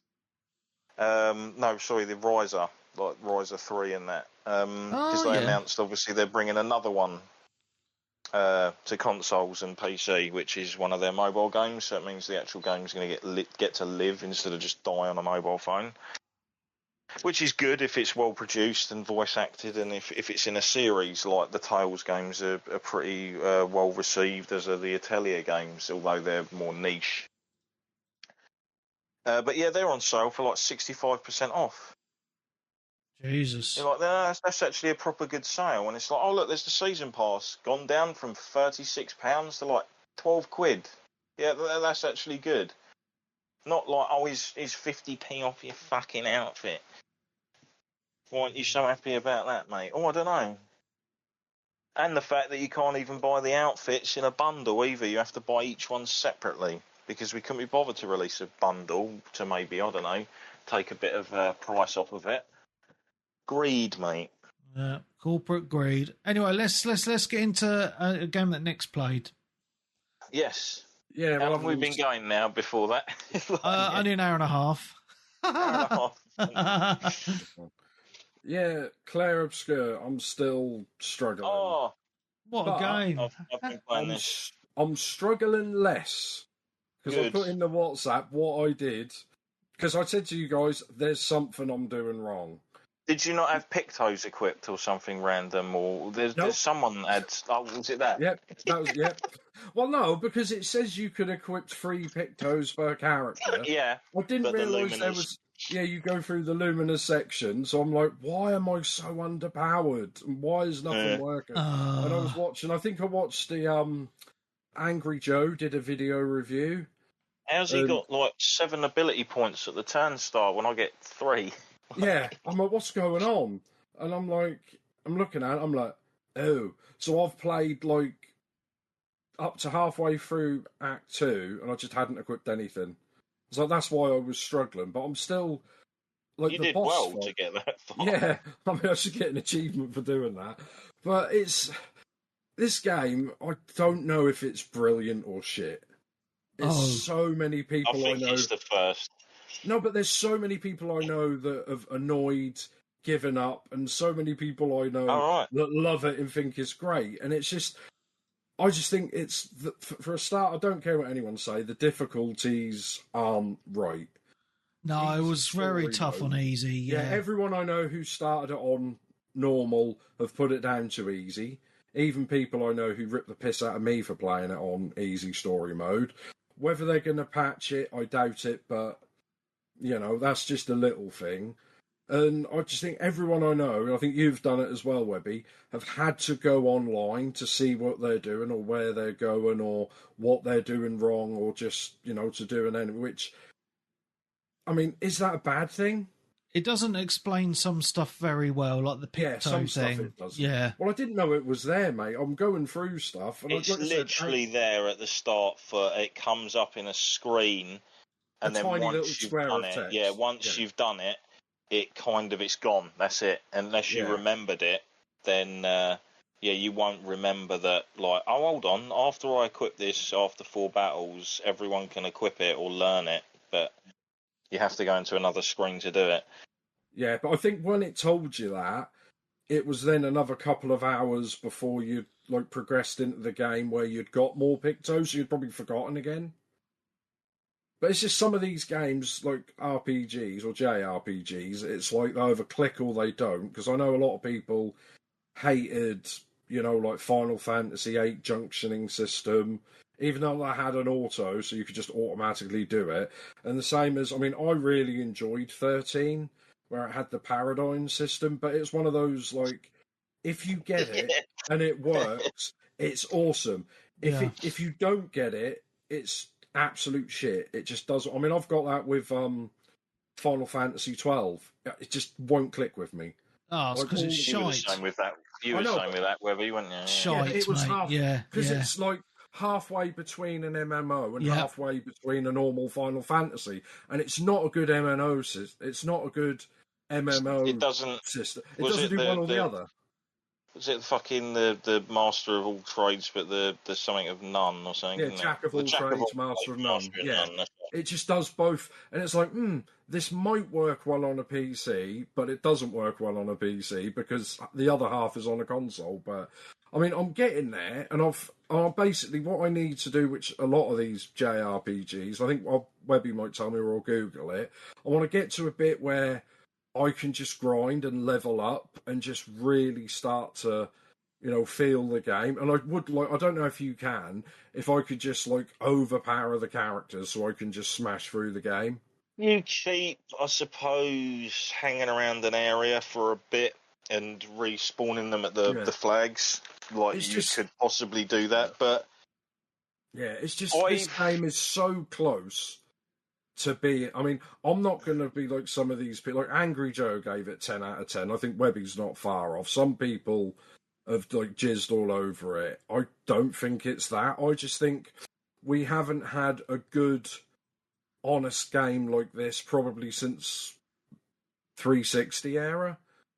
If you know what I mean. We had loads of these games on 360, but it's because we haven't had anything like this for so long. And like I said, there's no loads of DLC. There's no season pass. It wasn't 70, 80 quid. There's no woke nonsense in it. It's not got no hidden messages. It's just a decent game. Everyone, majority of people have enjoyed it. And that I think this would have been a 6 or 7 out of 10 on 360. Because we had all other games. Mate. No, I'm just saying, I mean, what was your favourite on? I mean, obviously you liked Lost Odyssey, didn't you? Webby? Lost Odyssey was my number one game. Yeah, and then you had Blue Dragon, what was decent. Well, I thought Blue Dragon was a bit of a weird one. That I know, but I'm just saying it wasn't as good as that. And then what was was it Last Remnant or something on there? I think. Oh, that was good. Yeah. That's what I'd put this as. I wouldn't say it's Lost Odyssey tier of awesome, but because we haven't had none of those Lost Odyssey games that good for a while, we think it is this good. But I mean, I don't know if I can finish it, I might have a different opinion. I don't know, mate. I think it's one of the best RPGs I've played this console generation. I'm saying, mate, for everyone I know, like you, who say it's awesome, I know another couple of Twitch streamers that just give up because they can't get it. It's because they're noobs, mate. They're not proper hardcore gamers, mate. It depends because you will run into certain enemies that are, depending on where you are in the game, are either unbeatable at times, or if not, they feel it, because if you make a single mistake, you're just going to get stun locked into oblivion because they just break all your characters and leave them stunned every move. I'll tell you what was getting me though. Like I'm playing the bosses. I'm enjoying in this game. The normal enemies are kicking my fucking ass, and that's supposed to be the other way around. And I don't know. Well, maybe because I didn't have nothing equipped. But some of these enemies, they just kept doing stuff, and by the time, and like I said, the break system, that's similar to the what you do in Final Fantasy 13. But the problem is, it near enough takes all of my party's effort to break them, and then I may get one attack after that. You know, where his shields down or whatever to get an attack in. So. You know, it's. I don't know. I'd like to have a strategy guide for this. I enjoyed. I mean, there is guides online, and I did use one a little bit because it reminded me of an old school Final Fantasy in some ways. When you get to the world map and you can explore it, and then you get easier ways to explore the map as you progress through the game, like an old school Final Fantasy. But then there's still. One of the sort of things that is like I say, there's still a couple. I still have gripes with this game, even though I think it is fucking amazing. I'm saying like half of this game is amazing, and half of it's infuriating. One of the things that actually kind of bums me out, is even though you're given free reign of the map, you're still pretty much forced into mainlining the fucking story. Because whenever you try to go anywhere else, it's like, you can't go here yet, you're underpowered for this yet, you really shouldn't be here yet, and you're like, all right, so all the optional stuff that I've actually got open to me, I still can't actually access or properly do, so you're kind of almost being funneled still, even though what's the point of letting you go there if you can't, if it doesn't want you to go there? Yeah, and I don't care, it still should have had a mini-map. I don't give a shit. I keep like what you said about following these lamps. I kept following them. I couldn't get there. The bit I've now done, Webby, which I followed the lamps and I went back to the start of the fucking level, and I was like, oh, great, I followed it the wrong fucking way. That's funny. I appreciate them maybe trying something different. Like in Ghost of Tsushima, they didn't have that. You just followed the wind. But at least the wind was blowing the right way. This one, I'm like, I ain't got a clue. But also it's redoing levels and reusing the same bit. I've done this bit, Webby, where I had to fight these giant masks. Do you know where I mean? Oh, yeah. I'm doing the same area, but then I have to do it again after I've done the mask. No, you'll go. They're all different areas. There's three or four different areas. They're all themed on a different emotion. How am I supposed to know which? And I went. Remember which turn you took? Yeah. How am I supposed to remember that? Dude, I don't understand how you have so much problem with this game. I didn't get lost at all. Same with Alan Wake, mate. Probably it's because I've been spoiled with mini maps and waypoints and games for so long that it's hard to go back to how it was before, mate. And to be honest, with that one, I will say, whenever you get back and you loop an area, you end up back at the flag. So just remember which direction you took from the flag. Oh, I can't remember that. Plus one of them bit, which was before the end of Act 1. How do you navigate the world without a sat-nav, mate? I mean, I'd be worried about you if you got lost in like the woods or something, or you just went out camping or something. I don't think you'd come home. Probably not, mate. Thank fuck for Google Maps. I have to use Google Maps to get to work every day, and I've been there 20 years. No, it's irritating, but because my gaming is different. Like when I was streaming this, I want to be getting on, and I'm getting frustrated because I'm lost and I'm trying to do it. And it's understandable, yeah. So it's frustrating me more. Yeah. Because when I'm streaming, I feel like I'm letting people down who's watching me. Oh, fuck them. Just play as you want. Well, no, but I'm like, it's annoying me because I want to play the game and I can't do it. It's like if you get annoyed. If you're playing a game on your own, you're in the house. Me, isn't it? Really? Yeah, I know. But so you were getting annoyed, so you were probably muttering under your breath, "Fucking bitch, stupid cow." But imagine if you had, what? I know you get some, but imagine if you had 5 or 6 of your mates standing around you. Can't you do it? I thought you said you were fucking good at games, mate.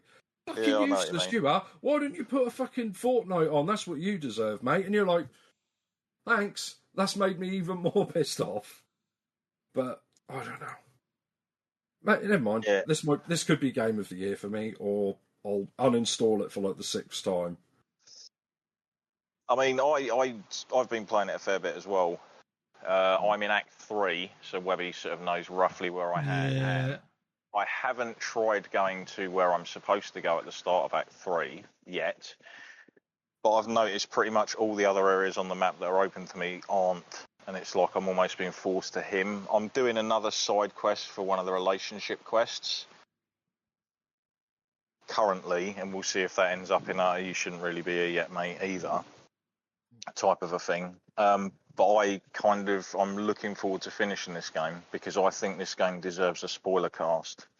Yeah, that's what I was saying. That's what I'm trying to. I said that when you were off Switch. I want to get it because I like some of the story. Some of it I think it's just robbed from other games, but for me, it's where they actually took the story is like super cool, like really, and it fucking opens up so much possibilities. But I can't really say too much more. Like, I'm thinking there may even be sequels already in the works, or they're already planned. You know what I mean? From like where they're talking about different factions, we'll say. Or maybe the Claire Obscure is going to be like their Final Fantasy, and then the next game will be a Claire Obscure something else completely. I mean, the whole concept of the game itself is just fantastic. Oh, 100%, mate. Like, you could never have dreamed of that story. So much inspiration from so many different things, and they've merged it into what so far is like an absolutely fantastic story with amazing characters. Oh, yeah.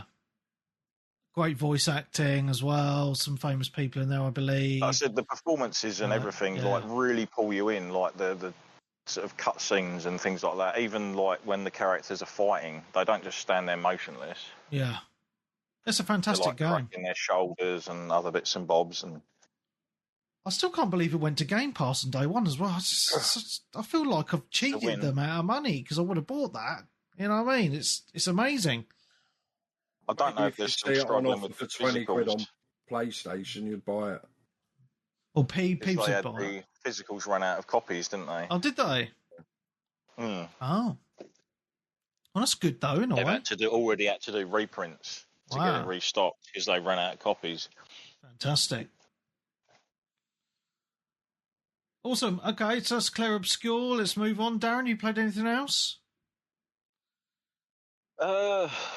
Claire Obscure was mainly the other game I've been mucking around with since I returned, I shall say. But obviously other things have been distracting and taking up the time. Yeah. Because I usually like to put in a couple of hours at a time into that. Yeah. It's not the kind of game I'm just going to stick on for half an hour because you're like, oh, I'll get like 5 or 6 fights done and that's it. Yeah. All right. Is there any other game you played? I did actually play a demo for a game. Ooh. Eden Zero. I've not heard of that one. So it's basically based on the mangaka from Fairy Tail. It's probably his most popular work. He's also recently been working on Farmagia, which I think was after Eden Zero, which was kind of... People were basically saying it's like Fairy Tail in space. Right. It's like a space RPG. And I was interested in picking it up. I probably still am going to pick it up. It's very kind of, we'll say, PS2, PS3 era kind of RPG, JRPG with like an extra polish because the visuals are slightly better now. It's sort of like semi-RPG, semi-hack and slash to a degree, but the weird thing from the demo, which kind of worries me, is it's like, it's the beginning of the game and you can carry your save over to the game when it comes out, which is out next month. But the very opening of the game is just like this disjointed sort of flashback stuff of like what the hell is actually going on. And then it sort of flashes back to something else. Well, so you don't understand what's going on. I'm just kind of like, Yeah, so I'm kind of like in the fact of like, right, it's obviously telling a story of what's going on, but I've got no clue who these characters are, who he's meeting, what this is all relevant to. It's just like story stuff. And then it kind of flashes back from a different perspective to somewhere else after something's all resolved, and it was kind of like, well, I've still got no idea what the fuck that was all about, and it didn't make any sense. And this is obviously parts of the game because it's showing like some of the scenes as though they're in game. It was just weird from that perspective. So, but everything else was like fine. Where I was just like, yeah, this is fine. I can see myself playing this. Nice. But yeah, that part was just odd. Just the start, I was just like, well, if you're going to do that, just let me play through the story and collect the characters and whatever, rather than whatever that was supposed to be. Because it was like just introducing characters and stuff. Which is what you usually do when you're playing an RPG. You meet the characters as you're playing through the game. It looks like a beat-em-up game, like a fighting game. Yeah, it's kind of like I said, it's dudes with tentacle arms. Yeah, it's like part hack and slash, part sort of, but he's got RPG elements, like his pickups and levels and all that kind of stuff. But yeah, you can kind of see what I say, where it's like it plays and looks like a sort of PS2, PS3 era JRPG, but it's the visuals have been upgraded, where it just looks crisper and cleaner. Yeah. Cool. Can you imagine? Like, just suddenly thinking, can you actually imagine what the next Tales of game is going to be like? Probably the same as the last one, mate. Well, no, I really, really like the last Tales game. Yeah, I really enjoyed it as well. Yeah. And I think that set the bar quite decently high. Yeah. They're still quite niche titles, though, aren't they? Yeah, they are. But they're still sort of popular. Yeah. It's kind of weird, like where you kind of think a game has to sell like 8, 9, 10 million copies to be successful and highly regarded, and that's just not the case at all, because there's so many other games that sell like 3 million copies and they're chuffed.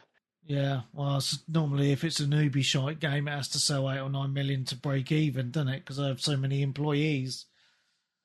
But we've said it before, haven't we? Like there are ways of like cutting development costs. Yeah. And 100%. And just having, like we said, people with a vision for a game and getting a small group of people who have got to share the same vision together, like people used to back in the days before obviously big corporations took over. Yeah. And sort of dictated what they made. Well, have good people working for you. Put them to it.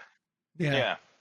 Well, that's it. You've all got a group of people that are all like trying to punch through. Like, like Expedition 33 is like basically the modern poster child for that now. But then even before that, Baldur's Gate 3 was a group of people very much in a similar vein.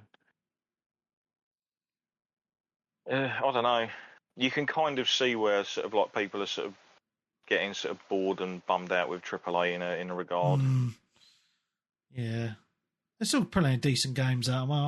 I'm overwhelmed at the minute. Because you would have had a load of people with Clair Obscur basically be like, oh, I don't know, it's turn-based, I'm not interested. Nah. And sort of shunned it. I mean, we already saw like the kings of turn-based combat, the company that's very much known for that, shy away from that in all their recent games. Yeah. Because they don't think it's a viable sort of thing anymore that people want. Well, they just think they'll sell more copies if they don't have it. In the West. Cool. Can I talk about a demo I played, since we're talking about demos? Indeed. And this was a really good demo. Is this that game you was on about, Vindictus? No, I forgot to even put that on my list, actually. Well, thank you for reminding me. I'll talk about that in a minute. Hell Is Us.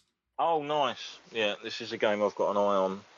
Yeah, I think the demo only went to PC, as far as I was aware. It did, yeah. I did look when you said there you've been playing the demo. I was like, demo? Oh.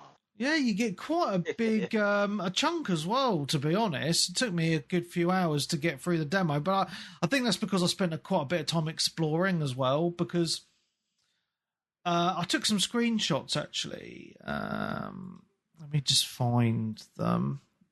Just give me a second. Perhaps the demo's gone now. Did I put? I put It was them. probably a timed. It might have been a timed one that was only up for a while for like play testing. Oh, it was only a timed one, yeah. But I took some screenshots. I can't remember what chat I put them in on the Discord now. Anyway, I'm just going to go from memory though. Is at the beginning of the game, there's like a load of they have like a little blurb where it says, "Oh, like to make like our aim was to make a game." Where it doesn't hold your hand or something. Oh, actually, did I put it on my... I'm out. There was a video where basically it is literally like that, exactly that. Yeah, I found it. So right. It's literally you have to make your own way through the game, and it's completely up to you how you go about it. I laughed at this because I thought of Nick. It says, "Warning, our game has no map, no markers indicating where people or things are, where to go next, or who to talk to. We will never tell you precisely what must be done or how to do it. To thrive in Hell Is Us, you will need to pay attention to your environment, listen, and be vigilant." So Nick is out on this because he doesn't read any of the discussions. I know. I want my hand held, both hands. I want a little bib, and I want to be pushed in a pushchair. That's what I want. So, I really enjoyed the demo because it is exactly that, right? So it starts off quite not simple, but it kind of like it gives you a kind of feeling of what the full game is going to be. So you're exploring the woods as this guy, and and you get to a clearing, and there's a farm, and you go in the farm, and there's a guy to talk to, and you start talking to him and having a discussion, and because you want to get to a place, and he's like, well, to get to this place, you need to go in the woods and follow these lanterns, and there's a vehicle at the end and these people, right? Nick's like lanterns. Yeah, he's getting some PTSD now. So that's exactly what he says. So because you go in the woods, right, and there's loads of different paths that you can take, and if you explore some of them, I actually found some secret stuff, right? But it's kind of like, but you only get that if you actually read and talk to the guy and you pay attention, and it's like, right, as part of the discussion, it's like, oh, you need to go this way. So it's like, oh, okay.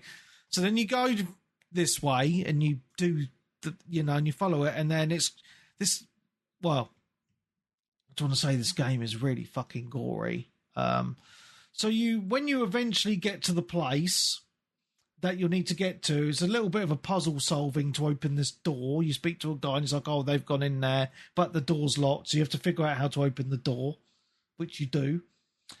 And then, so you're exploring this kind of undergroundy tomb chapel kind of type area. And some stuff happens where this lady turns up and you get her powers of that. So she has like a sword and like some magic power type thing, and so you get a sword. It's because at the beginning you have a gun, but your gun doesn't do any damage to these weird, freaky creatures.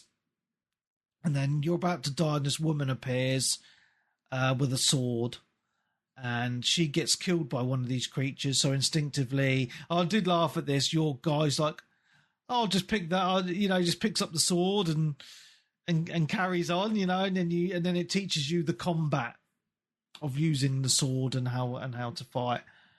And it's actually pretty good, the combat, to be honest. And you get a drone as well. So you send the drone off, and basically the drone actually can help you in combat. So it teaches you that if there's more than one enemy, you can actually send the drone off to distract one of the enemies while you're fighting the other one, which is quite a cool thing, actually. I've not seen in a game before.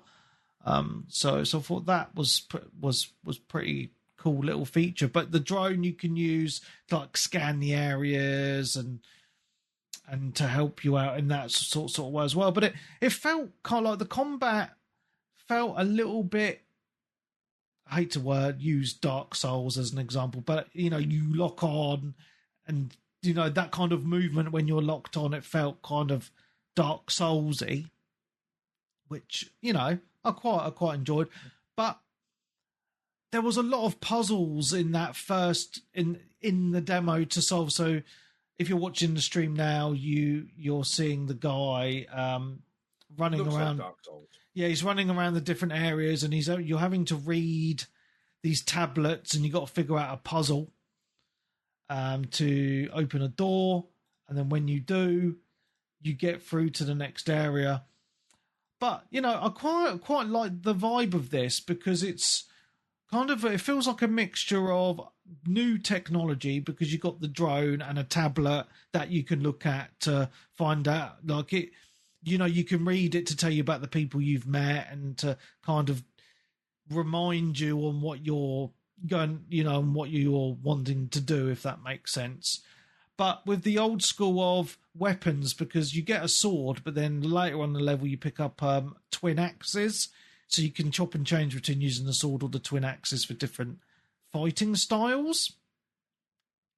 So it gives you like a really good idea of what the game is going to be like for the full version, because basically the demo ends where you get into this vehicle because your dude wants to get to this town. I'm not going to spoil it. And then you get to the vehicle, you stop, and then the demo ends as you're entering that area. And then it says thank you for playing. But graphically, it looks stunning. Looks really, really good. I found it did look crisp whenever it was shown, at different events and stuff. Yeah, and I really like the combat as well. It's because it's kind of feels quite familiar from games I've played in the past, if that makes sense. But adding in the drone, I just quite enjoyed that. It is very gory. Like the enemies are really weird, like really freaky looking. But it felt old school in the other way of it's not holding your hand, as you say. There's no mini maps, there's no maps, but you do get a compass that you can bring up, so you can kind of figure out where you're going in that aspect, which kind of reminds me of Armour Reforger, because I'm so used to playing that, because all you get is a compass. And well, you do get a map, but you can't see where you are, if that makes sense. So you have to use a compass a lot to figure things out. And I just kind of like that. And you were like, let me put on my armour experience. That's it, mate. Yeah. Yeah. So, and also like what it makes you do as well is it really makes you pay attention to the like your surroundings. So you'll like note things in your mind of, there's a car in this on this road, or there's like a fucked up tree there or something like that. And then, so if you go back to it later, you'll be like, I remember I've been here because I remember that and I remember that, So actually, in some aspects, like all the effort that these devs have put into making the game look nice, you're actually appreciating a lot more, because like in a Grand Theft Auto, there's like loads of hidden things and puzzles in the world. Yeah, there is. That they don't even expect a lot of players to actually ever find, or the usual sort of thing where they put like random things in. Yeah, that's cool. Yeah, it seems like they've put places. Yeah, they've put a lot of work into like the design of that area, that first area I was in, because there was a lot of offshoots in the woods. Like if you would go in the woods, right, you'd be like, like if you go into like a forest in the UK, like they have signposts on like the trails to go, but then you'll like look at, there's like little offshoot roads, like paths down there and there, like I wonder what's down there and stuff like that. It's kind of like that, but without the signs. Alan Wake 2 had some pretty damn good woods. It did, mate. It did. So this game wasn't really on my radar until I played the demo, and the demo's really kind of sold me on the game. It is.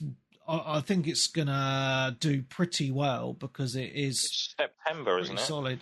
I believe so. Yeah. So it's coming out in quite a jam-packed month, unfortunately. But I think it's like a £50 game. It's not like it's like not a, we'll say, AAA budget game. It's like slightly under. Yeah. It's launching at like that classic AA price. Yeah, £45. Oh, the demo is still on Steam, actually. I've just searched for it. So yeah, the demo is still on Steam. Yeah, 45 quid, not too bad, because that'll be much cheaper on CD keys as well. So highly recommend it. If you've got Steam, check out the demo, because I know the demo is time limited. But I just can't remember when it ends. But I do remember seeing something when I was playing it about a time limit of some sort. So yes, it's great. So anyway, back to Nick. Yeah, only one really I've been playing. So playing on VR, but I've bought an exercise game. Nice. Which is fun. Which is Les Mills Body Combat. Okay, that Just sounds. Boxing game or just a exercise game? It's exercise, bit of everything. Well, the thing is, though, there's a lot of games on there, but there's like a subscription based. So I'm like, oh, I'm not paying monthly. So this one, it was on sale. So I think they have a lot of sales on the Quest store, the Meta Quest store. But yeah, I say it's simple to play, but I'm knackered all the fucking time. To be That's honest. good, mate. That's a good sign. Yeah. Yeah. Well, basically, it's I never played it much. You know the old Guitar Hero game. Oh, I loved them. Why don't they bring any new ones out? Yeah. Anyway. Fortnite. Yeah, money. It's called their festival. But basically, what you do is you stand there, either both feet level, or left foot forward, right foot forward, and like that's about it. Kind of, you don't have to run about. So, and basically, you've got two hands. Like in the game, just two boxing gloves, and that's all you've got. You've got a watch on your wrist as well, which is nice. So if you get the time, and basically the bits come towards you, which you've got a punch and stuff at certain angles, and but it's like to the rhythm of songs as well. And you've also got like the personal trainers in the game shouting at you, telling you you're doing really well. I'm like, you're obviously not watching me do it. I'm not too bad, but it's just some of it, Webby. I mean, I'd love to get you to go on this. You're absolutely fucking exhausted some of these 15, 20-minute ones. The only thing I'd be concerned about, well, not concerned about, is probably I'd find annoying is because I sweat a lot when I exercise. So like the headset would get really sweaty and annoying. Yeah, VR in the summer sucks. Well, I've bought which was probably too much, but I bought the silicone one fascia plate that you swap out, just like unclip it and plug this one in, so you can just wipe it down. Because the one, for some reason with this one, they've given you more of like a meshy one, like the PSVR, which I think in theory is more comfortable, but it peels really quickly. It's like, those like headphones that eventually go white and peel, the fake ones. Yeah. Kind of like that. But with this, like I said, it's pretty good. You put in like your age, your height, and your weight. It goes up that high. And like I say, I play in the bedroom because, I know where I am. I just don't want to punch the TV. Yeah. And you've basically got several different punches, like jab, sort of like hook, uppercut, and things like that. And if you see in the game, you've got those walls which you have to just duck left and right. And the one comes down, you have to really like get down low. If not, it hits you. And like in the video, man, the sweat dripping off. It's not just the heat. That's even worse in the heat. Yeah, I'll bet. It's so much fun, but it's also like you play it and you're like, it tells you how many calories you burnt as well. Wow.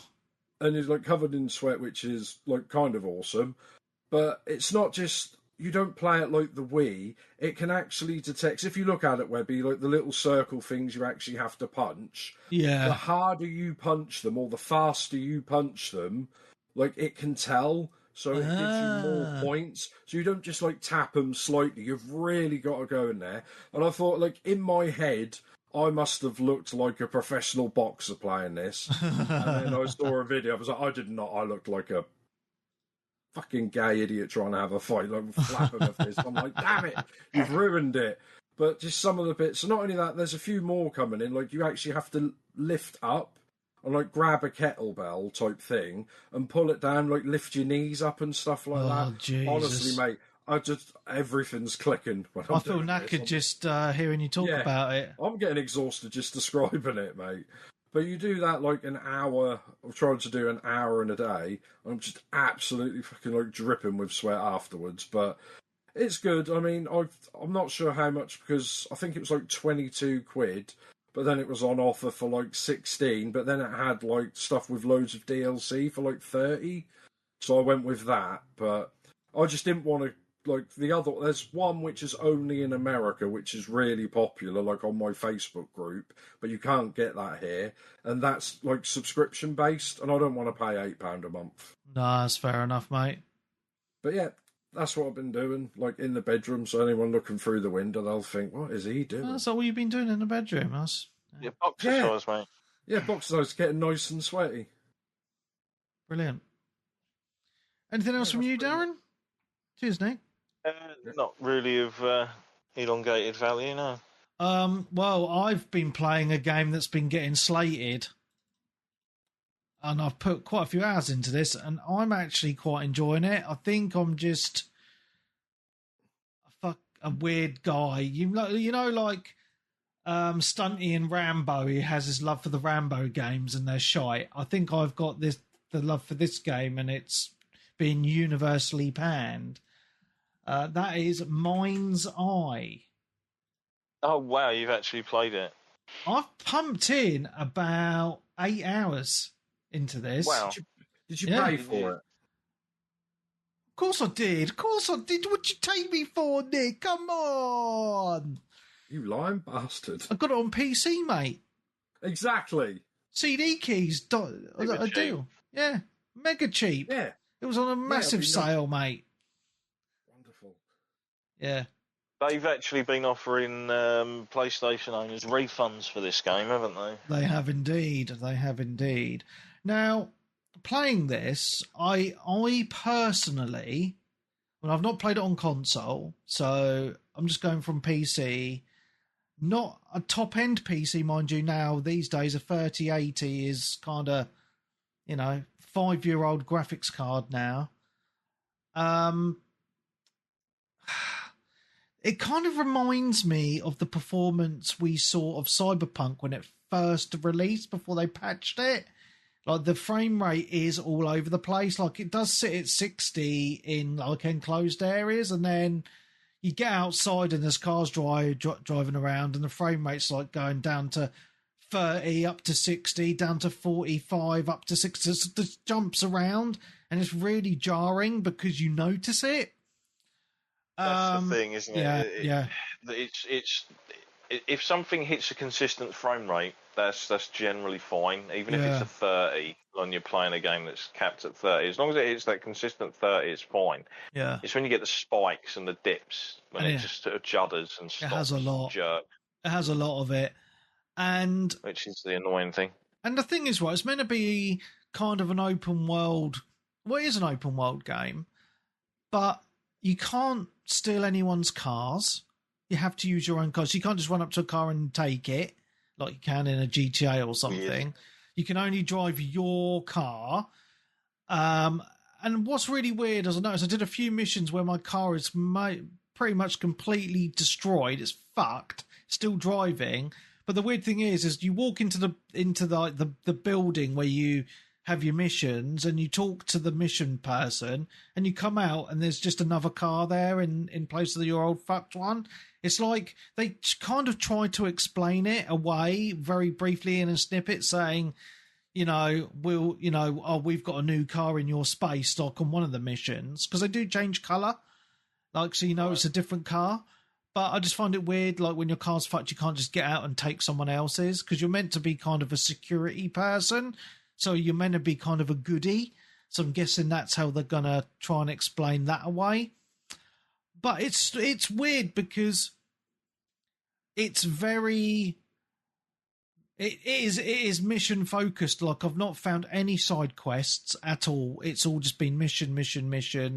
And you're kind of funneled, like, the world feels kind of a method of getting from A to B, if that makes sense. So it'll be like, I'll go to this place to do this thing, and it comes up on the in-game sat-nav, and you either drive there, or you get missions where you're it's not a plane, it's called a kind of a hover car, and it's like a big drone, and you can fly around, and it's set in Vegas in the future. So it's got like the big sphere there, but it looks it's weird because like sometimes I think the graphics look really nice, and then other times I'm like, ugh, it just looks a bit bland. Like when you're up in the sky flying over Vegas, it just looks a bit shit. That's the only thing I can really. It just looks a bit eh. But then you look at some buildings, you think, oh, that building looks good. Yeah, that's pretty well done. Yeah, it's just really strange. Well, did you hear the rumours about it? Game is like a sort of like one of those games that not everyone's thinking about, and then it comes out of nowhere, and then it's got like really good reviews, and it's actually way better than people think. But unfortunately, it was the opposite. Yeah. What were you going to say, Nick? Sorry. Well, did you hear a lot of the developers left before this came out, and there's a lot of rumours and stuff that basically the people in charge of this were like, yeah, this is due, the game's coming out. And they were like, well, no, we haven't finished it yet. And apparently it was supposed to come out, like, next year. Right. The people in charge were just like, no, that's done. And loads of people got fired, and they just released it. Because it sort of came out of nowhere. When I saw it, I'm like, this game looks awesome. I mean, that was probably one of the best, like... Well, they did some good marketing, didn't they? Slice, yeah. Yeah. And I thought... How did this game come? How did I not know this game existed? This looks awesome. And I went to Amazon. I saved it to my wish list. I thought, well, I'm going on holiday in a week. I'll get that on payday because that looks brilliant. And then I saw all the videos and people are like, this game is not finished and broken to a level we haven't seen for a long time. And I'm just like, and you've heard about that before, like the executives just like stealing or just taking, the newest version of the game and just releasing it. Yeah, it is a strange one because there is kind of this whole thing of in the menus that people make their own content, which I've not tried, but it's just really weird, like that aspect of it, because it's like it's not you and it's just like mini missions. Because it gives you some in the campaign to give you kind of an idea, if that makes sense. Because it's all about you've got this chip behind your ear, and you can see into like other people's lives and things like that.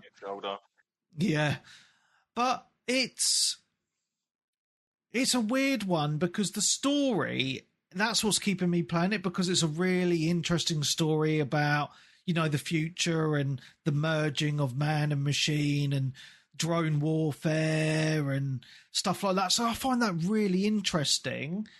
And some of the politics in the story as well. But the actual gameplay itself is just jank because, as I say, the driving just feels weird, and so you can only drive your one car. The combat is like Timu's version of Gears of War. It's you hunker behind cover and you shoot people and they're dead really easy. It is an easy game, to be fair. But what's really weird is as you're running over bodies, you're picking up their weapons, but you don't know that you're picking up their weapons. So like you'll open the weapon wheel and you'll be like, where have all these guns come from? You know what I mean? It's really strange. It's like there's been no thought process on letting the player know that things are happening. And also something that's really weird is, it has a mini map all the time, which Nick will be really happy with. I want a mini map tattooed on my arm. But do you know what it's missing for an open world game? An actual map. There is no way to look at a map of the world at all, which I find really bizarre for an open world game. So yes, it does feel half unfinished. Yeah, definitely unfinished. But what's there story wise is quite like they got that right. They got that spot on, in my opinion. The actual story is just really good. It's just the other aspects it just feels like it needs a lot more time to cook, to iron out those issues. It needs a map.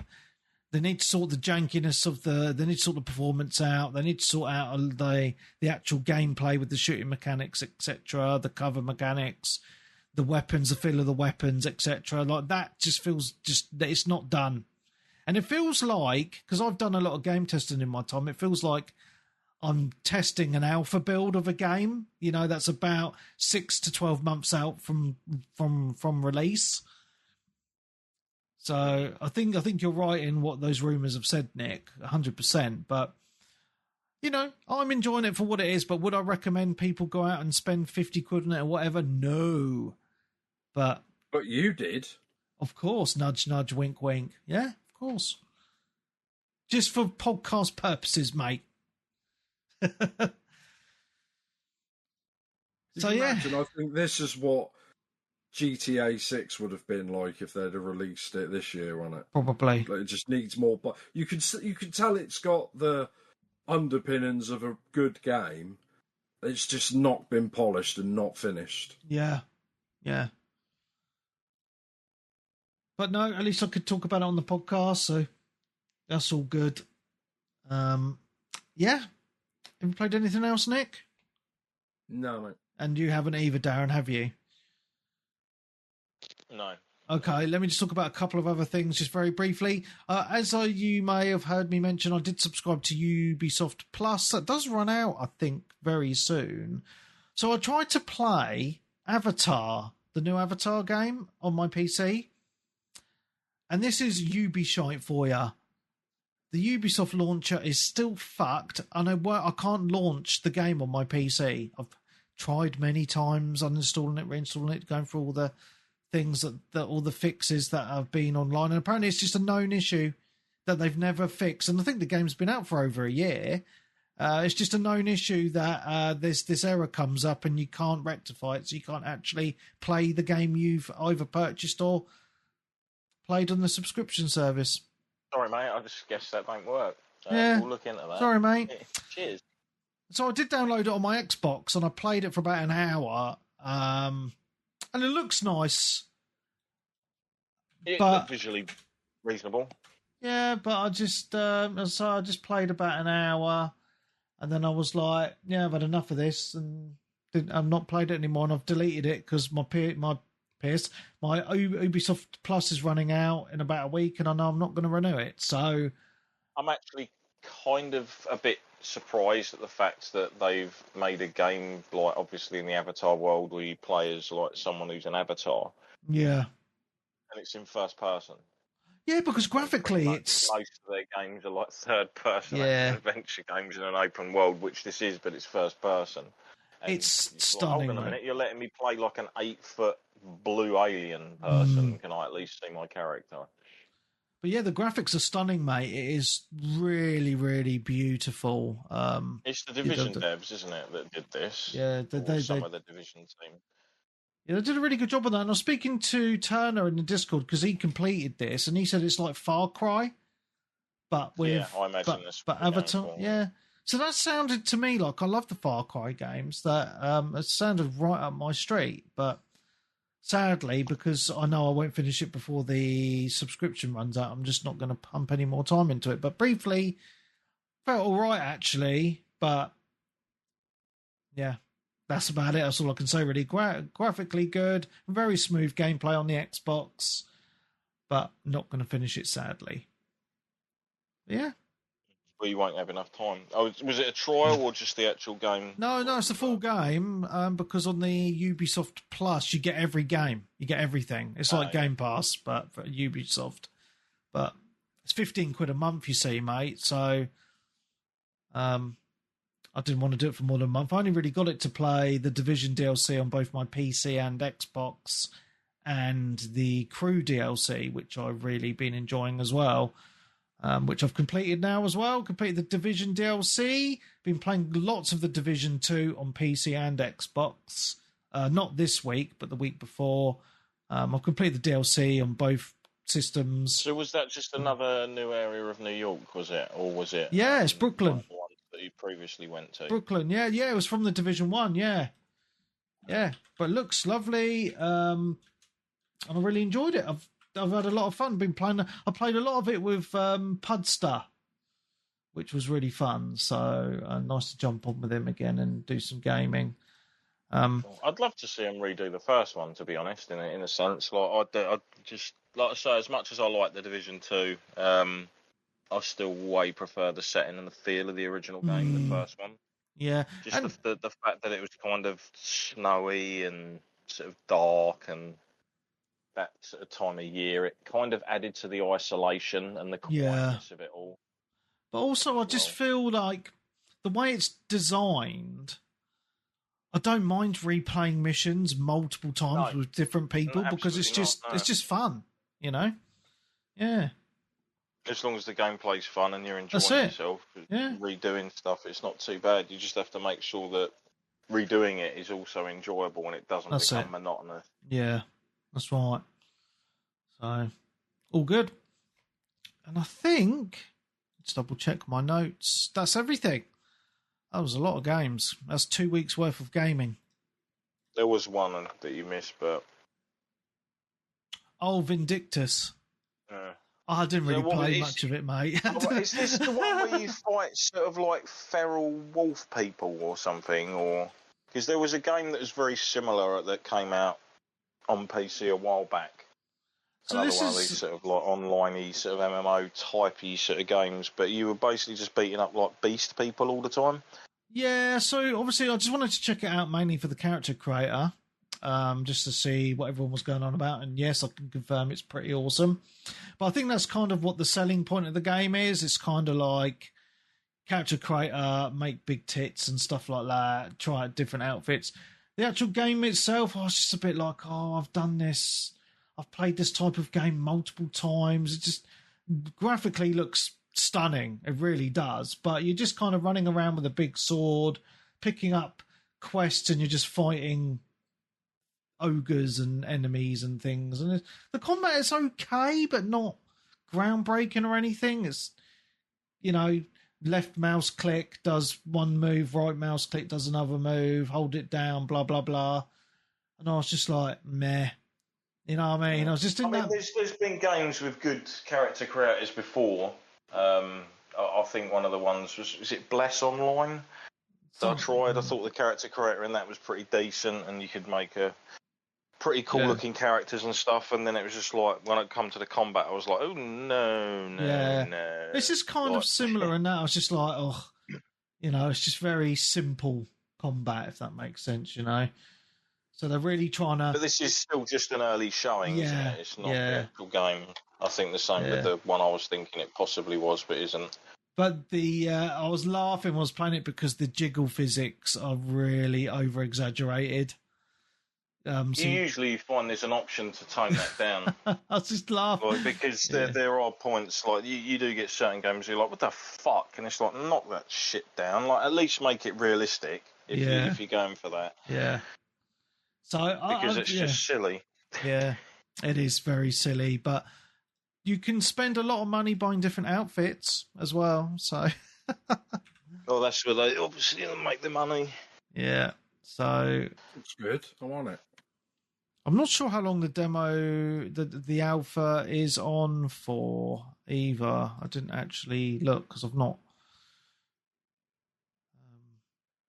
played it for too long, but I might play it some more this week just to give it more of a fair shout, mate. I didn't have a lot of time when I was checking it out, you see, and I've been very busy this weekend and stuff. So, but I'll give it another bosh for you to give it another fair shout, mate. But yeah, all good.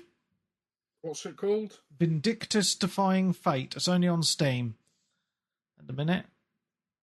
Has there also been a beta or an alpha for that Chrono Odyssey, or is that coming soon? I have no idea about that game, so let me have a look. You do know of it. We talked about it because it was the game stuff. Yes, sorry. I just looked at a picture and was like, yep, my memory has been jogged.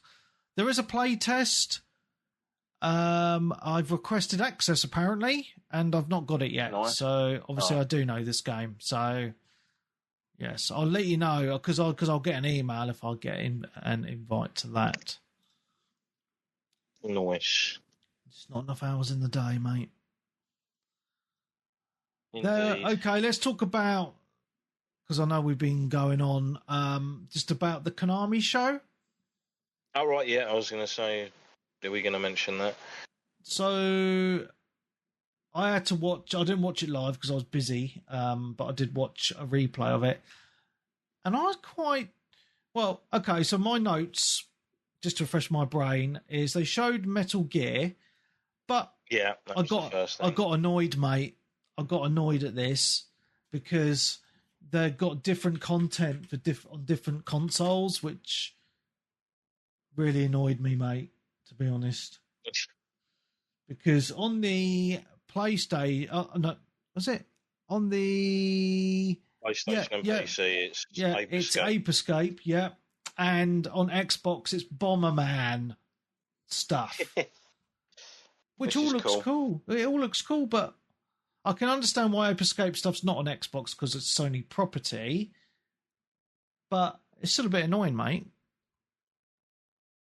I hate it when they do stuff like that. It was kind of weird, but it was nice that obviously people on the other platforms still got a bit of extra bonus content. Yeah. But it looks amazing, doesn't it? Oh, it looks so good. Bomberman's a bit shit, really, and I was like, they could have had anything from Xbox. I don't know, the actual sort of gameplay bit that they showed looked very kind of amusing because it's very Bomberman-y. Yeah. And they've also talked about briefly the Fox Hunt Online mode for it. Which it's like cat and mouse kind of thing, doesn't man, it? Or looks quite good. Similar to that. Yeah, man. So go down the routes of old what's it call it? Splinter Cell. Spies versus Mercs, yeah, on the OG Xbox. Yeah, so obviously we'd seen loads of Metal Gear before anyway, but it was just cool to see those extra things. Oh, what was the other one? I really hope that game does well because I think it will. I think it'll do amazing. It's kind of one of those things where like I want a lot of Konami stuff to do well because they were one of my favourite game publishers, like in the 90s. Yeah. Like their Super Nintendo library was amazing. They had so many good games, and then they just kind of went, "Yeah, we're done with gaming. We're just going to make pachinko machines because they make us a hell of a lot of money." And we'll kind of just abandon this side. And as gamers are kind of like, you fuckers, do you realise how many amazing IPs you have under your banner? Yeah, that's it. That you're just going to sunset. Like, please don't. I still want to give you money for some of these franchises. And if this does really well, I think it will spur them on. Because they've already had a fair bit of success, haven't they, with Silent Hill 2 Remake? Yes. Which they handed off to a developer that kind of still hadn't proved itself at that point. Mm. And then that changed a lot of people's minds. Yeah. The next game they showed looks quite... I've seen this before, Darwin's Paradox. You play... this is that funky octopus game. It looks like a lot of fun, doesn't it? My little boy was like, "Oh, Daddy, I want to play this. Looks awesome." Yeah, I think it's going to be one of those little kind of Child of Light priced. Yeah. Little downloadable games, isn't it? This just looks like a lot of fun, doesn't it? Mm. Little side-scrolling puzzle type game. Physics platformer. Yeah. So that looks. What was cool. it? Octodad, wasn't that? What was that on? That was PlayStation. Oh right. PlayStation game, yeah. And then the other game, which I can't remember if you got excited for it or not, Darren, a Suikoden Star Leap. I thought it looked really good. It's on bloody mobile phone, isn't it? Yeah. That's right. So good job on that one. Like I was just looking at it, and obviously I'd had a Switch at that point, and I'm like, put it on the Switch! But then I know if they did, they'd probably just do a fucking game key card, so it wouldn't really matter anyway. What's weird is it's coming to Steam as well. Steam does love to have mobile phone games on it for some strange reason. It's an extra bit of revenue, isn't it? And to be honest, with them being on Steam, that does kind of give them a little bit more of a thing of like they're less likely to want to shut it down super quick. Yeah. And then they showed off Gradius Origins, which is basically just a pack of all the old Gradius games by the looks of it. So many good franchises, Konami. And then there was one called... Did you hear, though, Switch, about the Suikoden, what I put in today? About the 1 and 2 HD remaster that Webby got a couple of months ago. They brought it out on Switch 2 just again.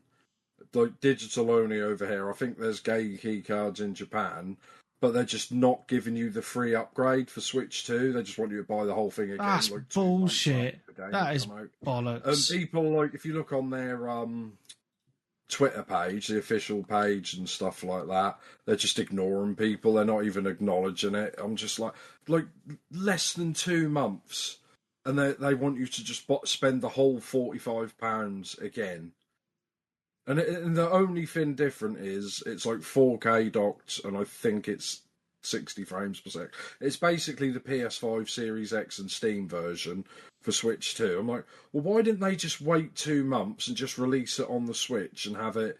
Because that, that game you were playing, that works on Switch. If you put it in a Switch 2, you get the Switch 2 version, and if you put it in a Switch 1, you get the Switch 1 version. They've just done it. They just want you to buy it again. Cunts. Yeah, so they do good things, but sometimes they're still Where was I? Deliver at all costs looks like a crazy game. That's already out, isn't it? Is that out? Is it? Oh, yeah, I think it's already out. Yeah, I think they pretty much advertised that it was out now. Okay. On the show, and I think I've seen clips of it before on some of the online stores and stuff. Oh yeah, £25. Came out on the 22nd. It's coming out on the 22nd. Oh yeah, 22nd of May it came out. Yeah. So there was that. Survival Kids. See, I didn't know this was an old IP. No, I didn't either. I just presumed it was a brand new game, but obviously in the show they were like, no, it's based on an old IP. I was like, oh, interesting. Yeah. Not my type of game, but a lot of people would enjoy it. Yeah. Definitely a game where you'll get the most out of it with a group of people playing with. Like, I don't think it'd be a particularly fun single-player experience. That's even if you can play it single player. Yeah, I think it's just a multiplayer-only game, isn't it? I think he did say that you can actually do it single, but it's way more fun and easier with friends. Because obviously it's all about figuring stuff out and moving stuff across the environment to build stuff to get across to other areas and stuff. Right. Yeah. I think I might have missed some stuff, but I don't care. Silent Hill F. I'm not there yet. Yeah. Really good. Oh. So Silent Hill F, as you say, that was next on my list, funnily enough. Looks fucked up, doesn't it? Is that what it stands for? Silent Hill fucked up. I don't know. It could be flower, because that seems to be the symbol of this, doesn't it? Flowers. Yeah, it looks really good, doesn't it? Like, I'm really excited for this. Like, initially I was thinking, playing as a girl, like, what the fuck? But think of the location and environments and stuff, with obviously the messed up shit going on as well. Like, the enemy design, monster design in these games are just so fucked up. They really are. Yeah, man, looks really good. So I'm looking forward to that. It'll be a day one purchase. That's September, isn't it? Yeah, that's right. So yeah, it's going to be interesting because I'm glad that they've set it in Japan because it's all that psychological horror and all that, you know. That was their main aim because there was a little dev thing, wasn't there, saying like it's basically a franchise that started in Japan based on Western, but over the years the Japanese element kind of has gone. And it's become more of a westernized thing, which is true because they outsourced Homecoming and what was the other one, Downpour, to different Western developers, didn't they? I didn't mind those, but they did miss that psychological fucked up sort of thing that the Japanese do bring to horror. Yeah.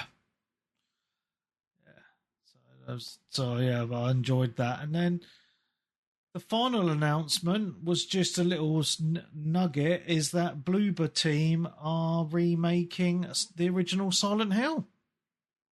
Oh, yeah. Happy about that. Which is all they said. Like that was the end of the show. So it was quite interesting. It was quite a short show, but it was good to see what's coming. So yeah, enjoyed that. I think that game is going to end up with a fair bit of extra sort of stuff added to it. Maybe the original remake. Yeah, because wasn't the original quite short? I mean, they all are pretty short when you think about it. You can speed run them in a couple of hours. Yeah, once you know where you're going, Yeah. But as far as I'm aware, Silent Hill 2, one of the main reasons Silent Hill 2 got such a sort of cult following and everything was the sort of pyramid head character. Yeah. And there isn't that kind of enemy in the original game. Right.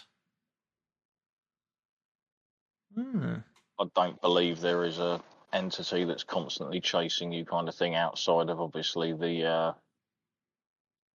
environmental changes. Yeah. I don't know. Maybe they'll put a new character in there, Squarehead. But David Coulthard. Some of those areas, like being able to explore them in the first game where they made like the school and stuff. Freaky as fuck. Right, other bits of news I just wanted to quickly mention. A LinkedIn resume, or CV, for us Brits, has suggested that Xbox Game Pass now has over 35 million subscribers. That's a lot of wedge a month that Xbox is bringing in on Game Pass subscribers. Crazy. And the other thing I wanted to mention is, I think I mentioned it on the Patreon show last week, but people that get online, I've noticed, are getting excited for the ROG Ally X Xbox version of the ROG Ally that's coming. And I just want to clarify this, that it's actually just the same as the current ROG Ally, just a little bit more powerful. So it's actually a Windows handheld. That's all it is. So it'll be able to play Xbox, Steam, like everything a PC can, because it's just a portable PC. Now, I have noted that it has got like a custom Windows UI, a bit like an Xbox UI, if that makes sense, where it's easier to navigate. But just remember that it is just a PC. It's not an Xbox. And I think people are getting a bit confused online. Maybe. Yeah. What's that, mate?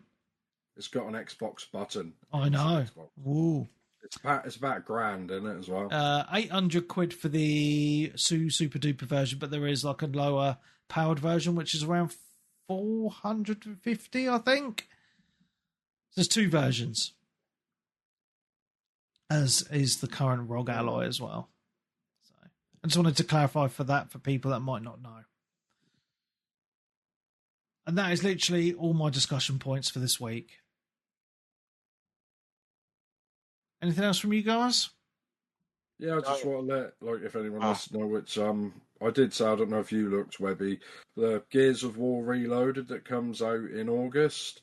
If you've got the Gears of War remaster or whatever it's called digitally, Xbox have given it to you for nothing, so they've messaged you a code on your console. Okay. So you get it for free. So you get it for free if you've got it digital. So if anyone's got it, have a look, because I don't know if anyone like, oh, I'll get Game Pass for a month. They might already have it in there. Nice. I think I had it physical back in the day because I never got a code. Yeah. Well, I got it. I had it both. I bought it on disc and then got it because I think it was like £3 or something. Nice.